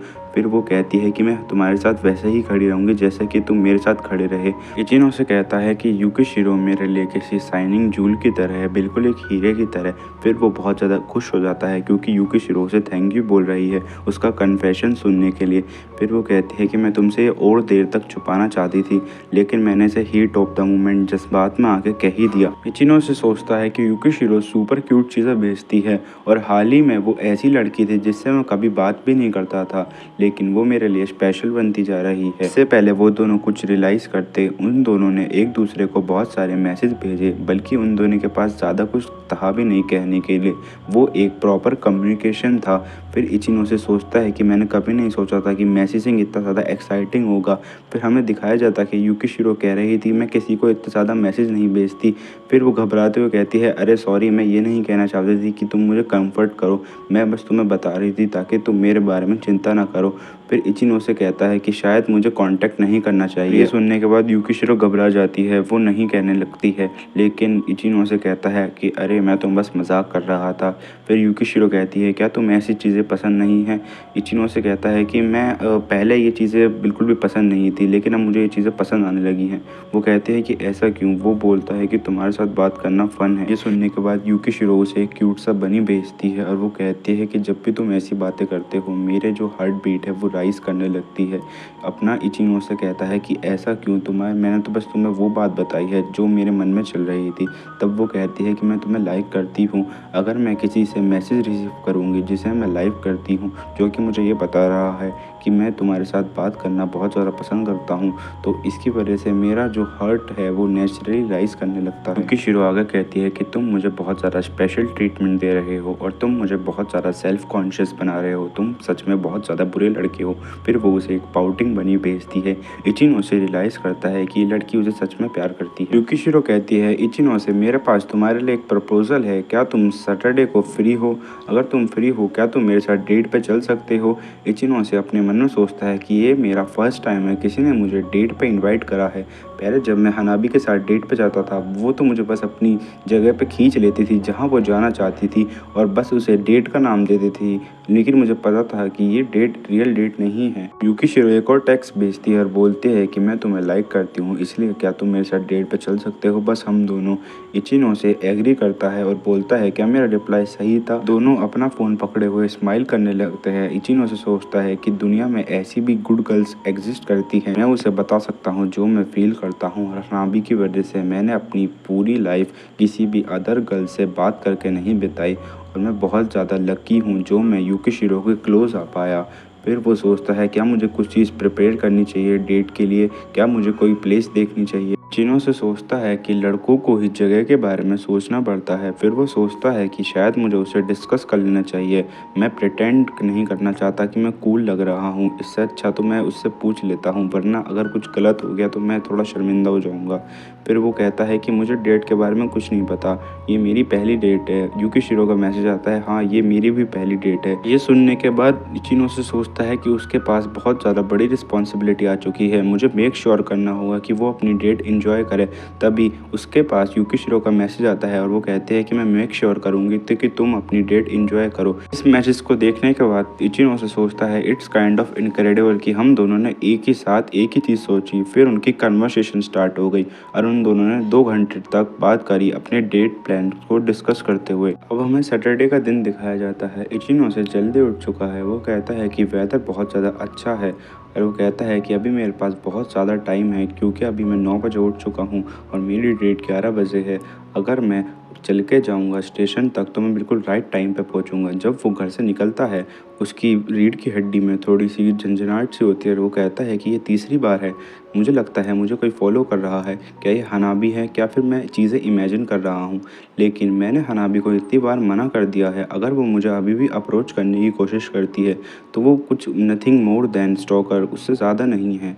वो कहता है कि कोई आस-पास नहीं है, लेकिन मुझे ऐसा लगता है कि मुझे हर वक़्त कोई देख रहा है और हम देखते हैं कि जेन्युइनली उसका कोई पीछा कर रहा होता है। इचिनो से जब अपनी डेट वाली जगह पे पहुँच जाता है जहाँ उन लोगों ने मिलने के बारे में सोचा था, फिर वो टाइम को देखता है और उसे लगता है कि वो 30 मिनट जल्दी पहुँच चुका है। फिर वो आस-पास देखता है, उसे फाउंटेन के पास यूकिशिरो बैठी हुई मिलती है। वो उसका नाम पुकारते हुए उसकी तरफ दौड़ता है और वो कहता है कि तुम बहुत ज़्यादा जल्दी आ गई। लेकिन वो कहती है कि नहीं, नहीं तुम बहुत ज़्यादा जल्दी आ गए, तुम शायद बहुत ज़्यादा जल्दी उठे होगे। वो कहता है कि नहीं, नहीं तुम बहुत ज़्यादा जल्दी हो। फिर वो कहती है कि तुम इसमें बहुत ज़्यादा सुपर क्यूट लग रही हो और जो उसे ब्लश करवा देता है। वो कहते हैं कि इचिनो से तुम मेरे से फ्लर्ट मत करो। वो कहता है कि मेरे जो दिमाग में था मैंने तो बस तुम्हें ये वो ही बताया, तुम इतनी ज़्यादा गुस्सा क्यों हो गई। लेकिन जब वो उसे थोड़ा सा करीब से देखता है तो उसे पता चलता है बस वो ब्लश कर रही है। फिर वो कहता है कि अभी 1 मंथ ही हुआ है और मुझे फ़ील हो रहा है कि मैं यूकिशिरो के थोड़ा सा करीब आ चुका हूँ, लेकिन अभी भी बहुत सारी चीज़ें हैं जो मुझे उसके बारे में नहीं पता और मैं अभी आशा करता हूँ कि आज मैं उसके बारे में हर चीज़ जान पाऊँ। फिर वो कहता है कि चलो अब हम अपनी डेट स्टार्ट करनी चाहिए। फिर वो अपना हाथ आगे बढ़ाता है और ये देख के यूकिशिरो बहुत ज़्यादा ब्लश करने लगती है। वह उसका हाथ पकड़ती है जो कि हमारे एमसी को ब्लश करवा देता है। चिनो से भी सोचने लगता है कि यूकिशिरो ने उसका हाथ क्यों पकड़ा। यूकिशिरो कहती है क्या मैंने कोई मिस्टेक कर दी। फिर वो बैठ जाती है और कहती है कि मैं इतनी ज़्यादा एम्बेरस्ड हूँ कि मैं अभी मर भी सकती हूँ। फिर वो कहती है कि तुम्हें चिंता करने की ज़रूरत नहीं है। यूकिशिरो कहती है इचिनो से तुमने अपना हाथ आगे क्यों करा था। इचिनो से कहता है ताकि मैं तुम्हारा बैग पकड़ सकूं। वो कहती है बैग, मेरा बैग पकड़ने की ज़रूरत नहीं है। वो कहता है कि ओ मैंने इस बार भी गलती कर दी। वो याद करता है जब वो हनाबी के साथ था वो हमेशा उसका बैग पकड़ता था और जब वो अपने आसपास देखता था तो बाकी बॉयफ्रेंड ने भी अपने गर्लफ्रेंड के बैग पकड़े हुए होते थे, तो उसे लगा कि ये डेट में नॉर्मल है, लेकिन ये चीज़ नॉर्मल नहीं थी। वो कहता है कि क्या मैं तुम्हारा बैग पकड़ सकता हूँ तो अगर तुम कंफर्टेबल नहीं हो। लेकिन वो कहती है कि मुझे माफ़ करना, मैं इतनी छोटी सी चीज़ पे जंप कर दी। फिर वो दोनों इस बात पे हंसने लगते हैं। फिर यूकिशिरो चिनो से कहती है कि अगर अपना हाथ आगे करते हो तो प्रैक्टिकली ये मेरे लिए इन्विटेशन है ताकि मैं उसे ग्रैब कर सकूं।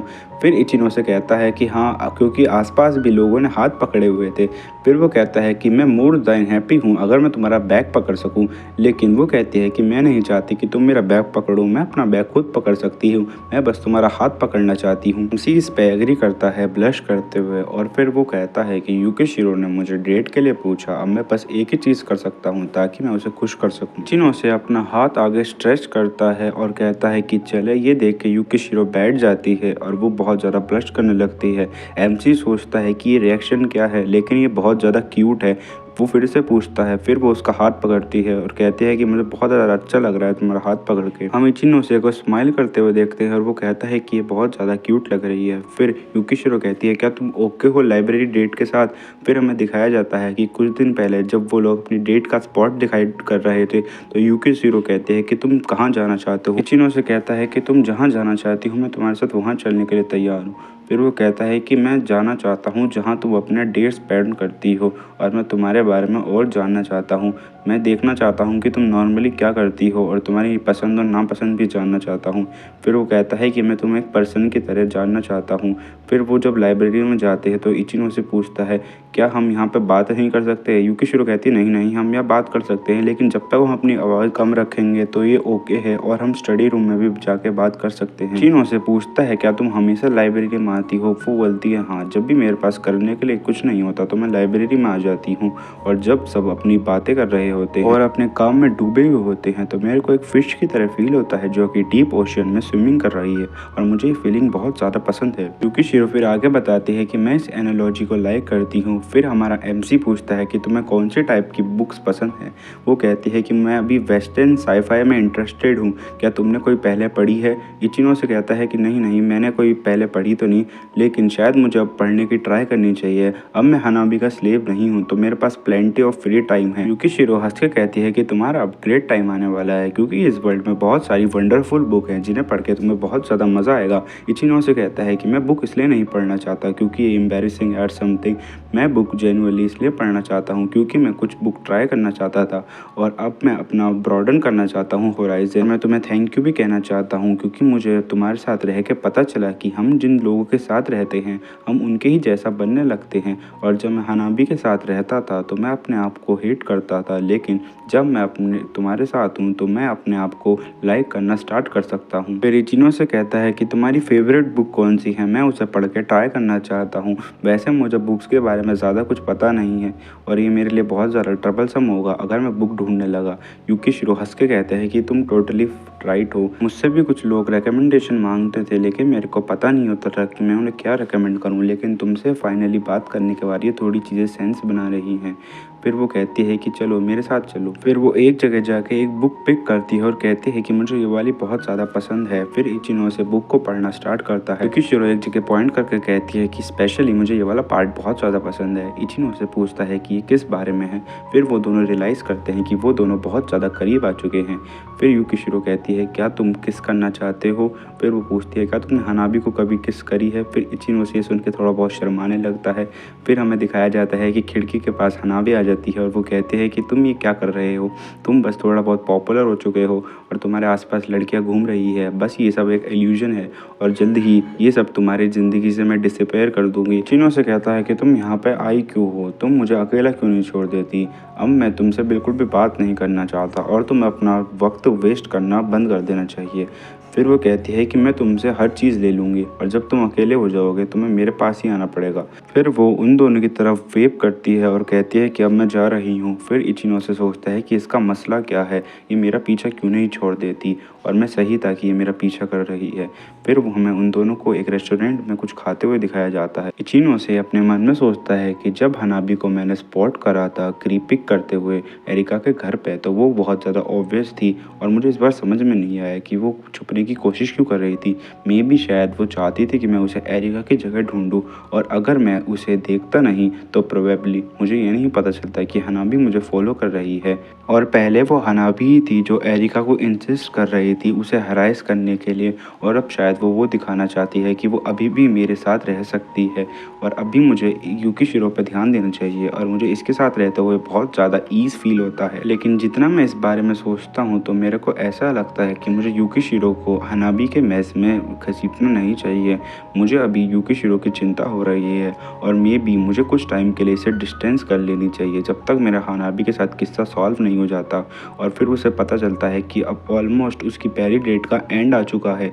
यूकिशिरो कहते हैं कि मुझे बहुत ज़्यादा मज़ा आया, क्या तुम मेरा हाथ पकड़ सकते हो? जैसे ही इचिनो से श्योर कहता है वो बहुत ज़्यादा खुश हो जाती है और कहती है, क्या हम दोबारा डेट पर आ सकते हैं? और वो कहता है कि ऑफ कोर्स हम आ सकते हैं।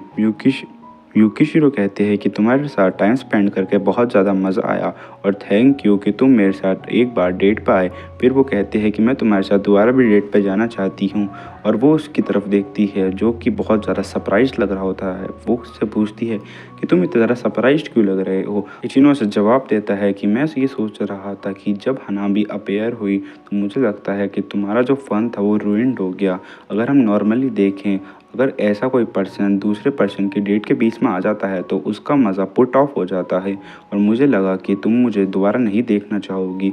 फिर वो युकिशिरो थोड़ी देर सोचती है और कहती है कि हाँ, मैं उस चीज़ के बारे में तो भूल गई थी, जो कि हमारे एमसी को बहुत ज़्यादा सरप्राइज़ कर देता है।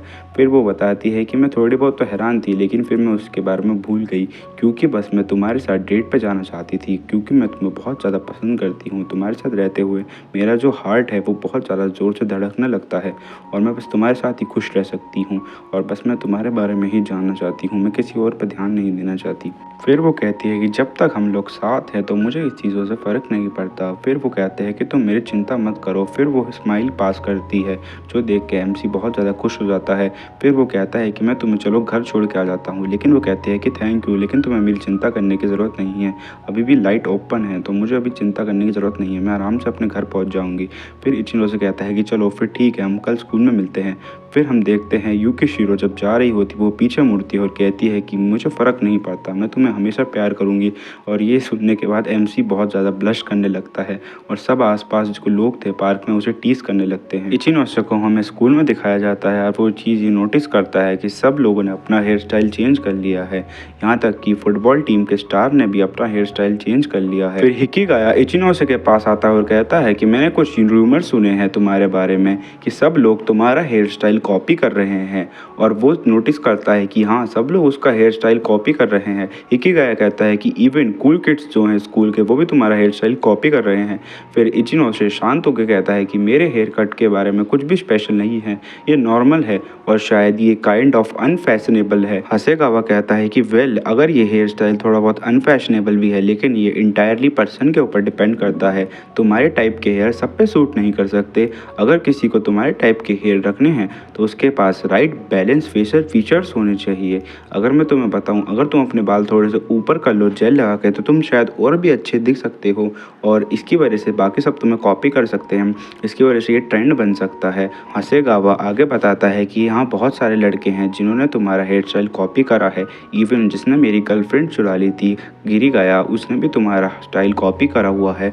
फिर इचिनो से याद करता है कि शायद उसने कुछ मेंशन करा था पहले कि उसने उसका हेयर स्टाइल कॉपी वॉपी करा था। इचिनो से कहता है लेकिन मैं ये इमेजिन नहीं कर सकता कि सब लोग मेरा हेयर स्टाइल कॉपी कर रहे हैं। मे बी वो मुझे कॉपी नहीं कर रहे, शायद वो किरीगाया का हेयर स्टाइल कॉपी कर रहे हैं। लेकिन हसेगावा कहता है कि ऐसा तो कोई करना भी नहीं चाहेगा। There was no single guy जो कि किरीगाया की तरफ बनना चाहता है। जब से किरीगाया स्पोर्ट्स डे में हारा है तो उसकी रेपुटेशन बहुत ज़्यादा डाउन हो चुकी है और अगर हम देखें तो किरीगाया पढ़ाई में भी इतना ज़्यादा कुछ अच्छा नहीं है। हसेगावा कहता है जब से वो हनाबी से रिजेक्ट हुआ है, ऐसा लगता है जैसे वो किसी पहाड़ से कूद गया है। पहले की तरह वो पॉपुलर नहीं रहा और कोई भी लड़की उसके बारे में डिस्कशन नहीं करती। और जैसे मैंने कहा कि कुछ कूल गाइस तुम्हारे हेयर स्टाइल कॉपी कर रहे हैं, लेकिन वो उसे पुल आउट नहीं कर सकते, मतलब वो उस हेयर स्टाइल के साथ सुंदर नहीं दिख सकते, क्योंकि अगर हम तुम्हारे चेहरे के साथ उनका चेहरा कंपेयर करें तो सब गाइस को तुम्हारे जैसा ब्यूटीफुल फेस नहीं मिल सकता। इचिनो से कहता है कि अभी भी मुझे समझ नहीं आ रहा कि सब मुझे क्यों कॉपी कर रहे हैं। फिर वो कहता है कि हाँ, ये हार्ड टू बिलीव है क्योंकि तुम स्टैंड आउट तो करते हो लेकिन कभी आगे नहीं आते। फिर वो कहता है कि शायद मेरी थ्योरी सही हो सकती है, लेकिन हिसिकाया कहता है कि तब तुम मुझे क्रीप आउट कर रहे हो। वो कहता है ठीक है।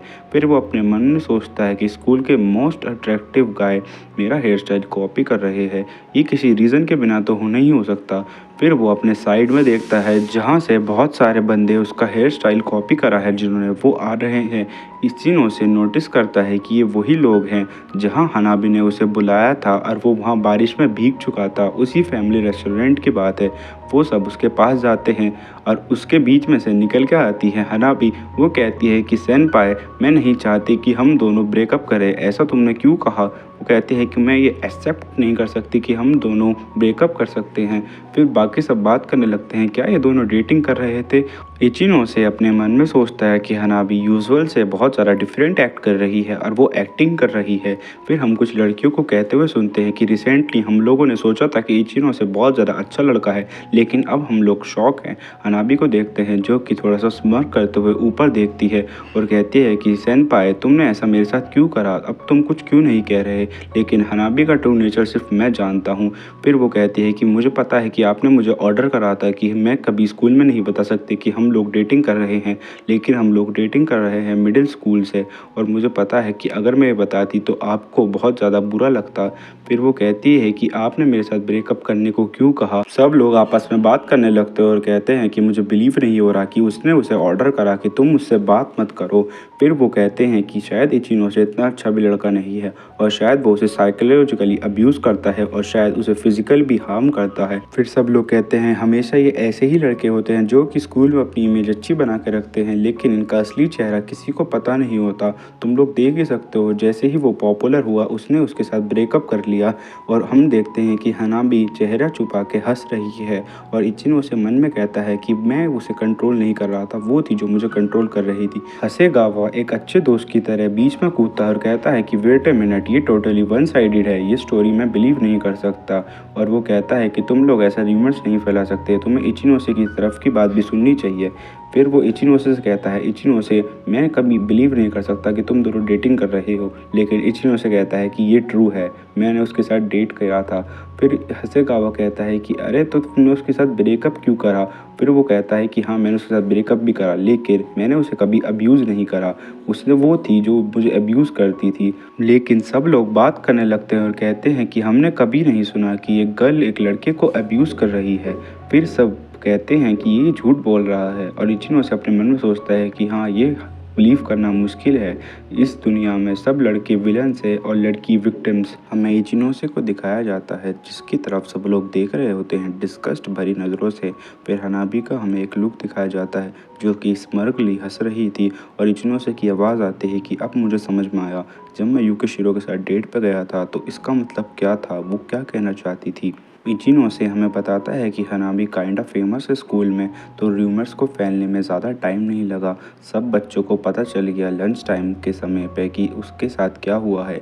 फिर सब उसे पीस ऑफ शिट और गर्लफ्रेंड अब्यूज़र बुलाने लगे। फिर हम देखते हैं इचिनोसे एक लड़की के सामने जाता है जो कि उससे डर के भाग जाती है। इचिनोसे कहता है कि मुझे तो इतना बैडली तब भी नहीं ट्रीट करा गया जब मेरे बड़े बाल थे, और शायद हनाबी यही चाहती है, शायद वो कहीं कोने में बैठ के हंस रही होगी। जो लोग स्पोर्ट्स डे में मेरी तारीफ़ कर रहे थे और मेरे साथ रहना चाह रहे थे वो एकदम से ही चेंज हो गए जैसे ही उन्होंने एक अनफाउंड र्यूमर सुना। और ऐसा नहीं है कि मैं पॉपुलर होना चाहता था, मैं बस ये चाहता था कि लोग मुझे ज़्यादा वियर्ड ना समझें। और अब मुझे पता नहीं कैसे रिएक्ट करना चाहिए कि लोग मुझे एक अनफाउंड र्यूमर की वजह से ऐसा कह रहे हैं। अब हमें सारे बच्चों को सीसीरागी नेचर पार्क में दिखाया जाता है। इचिनोसे बताता है कि इस ड्रामे के बाद हमारी स्कूल ट्रिप बिगिन हो गई और हमें दिखाया जाता है कि टीचर कह रहा है कि तुम कुछ भी ड्रॉ कर सकते हो, लेकिन तुम याद रखना कि तुम ज़्यादा दूर तक ना चले जाओ। फिर इचिनोसे और हसेगावा और यूकिशिरो आपस में बात कर रहे होते हैं कि हमें क्या ड्रॉ करना चाहिए। इचिनोसे कहता है कि मैं थोड़ा उधर देख के जाता हूँ। जब इचिनोसे उस कोने में जाता है तो उसे एक आवाज़ सुनाई देती है, hey look wife beater. Wife beater मतलब कि तुम अपनी पत्नी को मार रहे हो। और हमें दिखाया जाता है कि किरीगाया और उसके दोस्त उस पर हंस रहे हैं और कहते हैं कि भाई हमें भाग जाना चाहिए वरना तो ये हमें भी पीटने लगेगा। इचिनो से सोचता है कि स्कूल में तो मैंने सह लिया था इन र्यूमर्स के बारे में, लेकिन अब यहाँ ट्रिप पे भी मुझे ये सब सहना पड़ेगा। किरीगाया कहता है कि तुम वरी मत करो, ये सिर्फ लड़कियों को अब्यूज़ करता है, ये लड़कों को अब्यूज़ नहीं कर सकता क्योंकि इसे लगता है कि लड़कियाँ इससे ज़्यादा कमज़ोर हैं। फिर वो कहता है कि तुम बहुत ज़्यादा लूज़र हो और फिर वो उसे पीटर बॉय बुलाता है। फिर वो उसके पास आता है और कहता है कि मैं कभी बिलीव नहीं कर सकता तुम जैसा पीस ऑफ शिट इतना ज़्यादा पॉपुलर बन गया और मुझे इसे देख के हंसी आती है। और फिर वो कहता है कि तुम अब एक्सपोज हो चुके हो और अब कोई भी तुम्हें नहीं चाहेगा। इचिनो से सोचता है कि अब सबसे ज़्यादा बेकार चीज़ है जो मैं कर सकता हूँ वो है इनकी बातों पर रिएक्ट। फिर वो उनकी बातों पर बिल्कुल भी रिएक्ट नहीं करता और वो कहता है कि ऐसे गाइस जिनको बस र्यूमर्स फैलाना आता है और इनको सच में बिल्कुल भी यकीन नहीं होता, मुझे इनके बातों पर रिएक्ट नहीं करना चाहिए।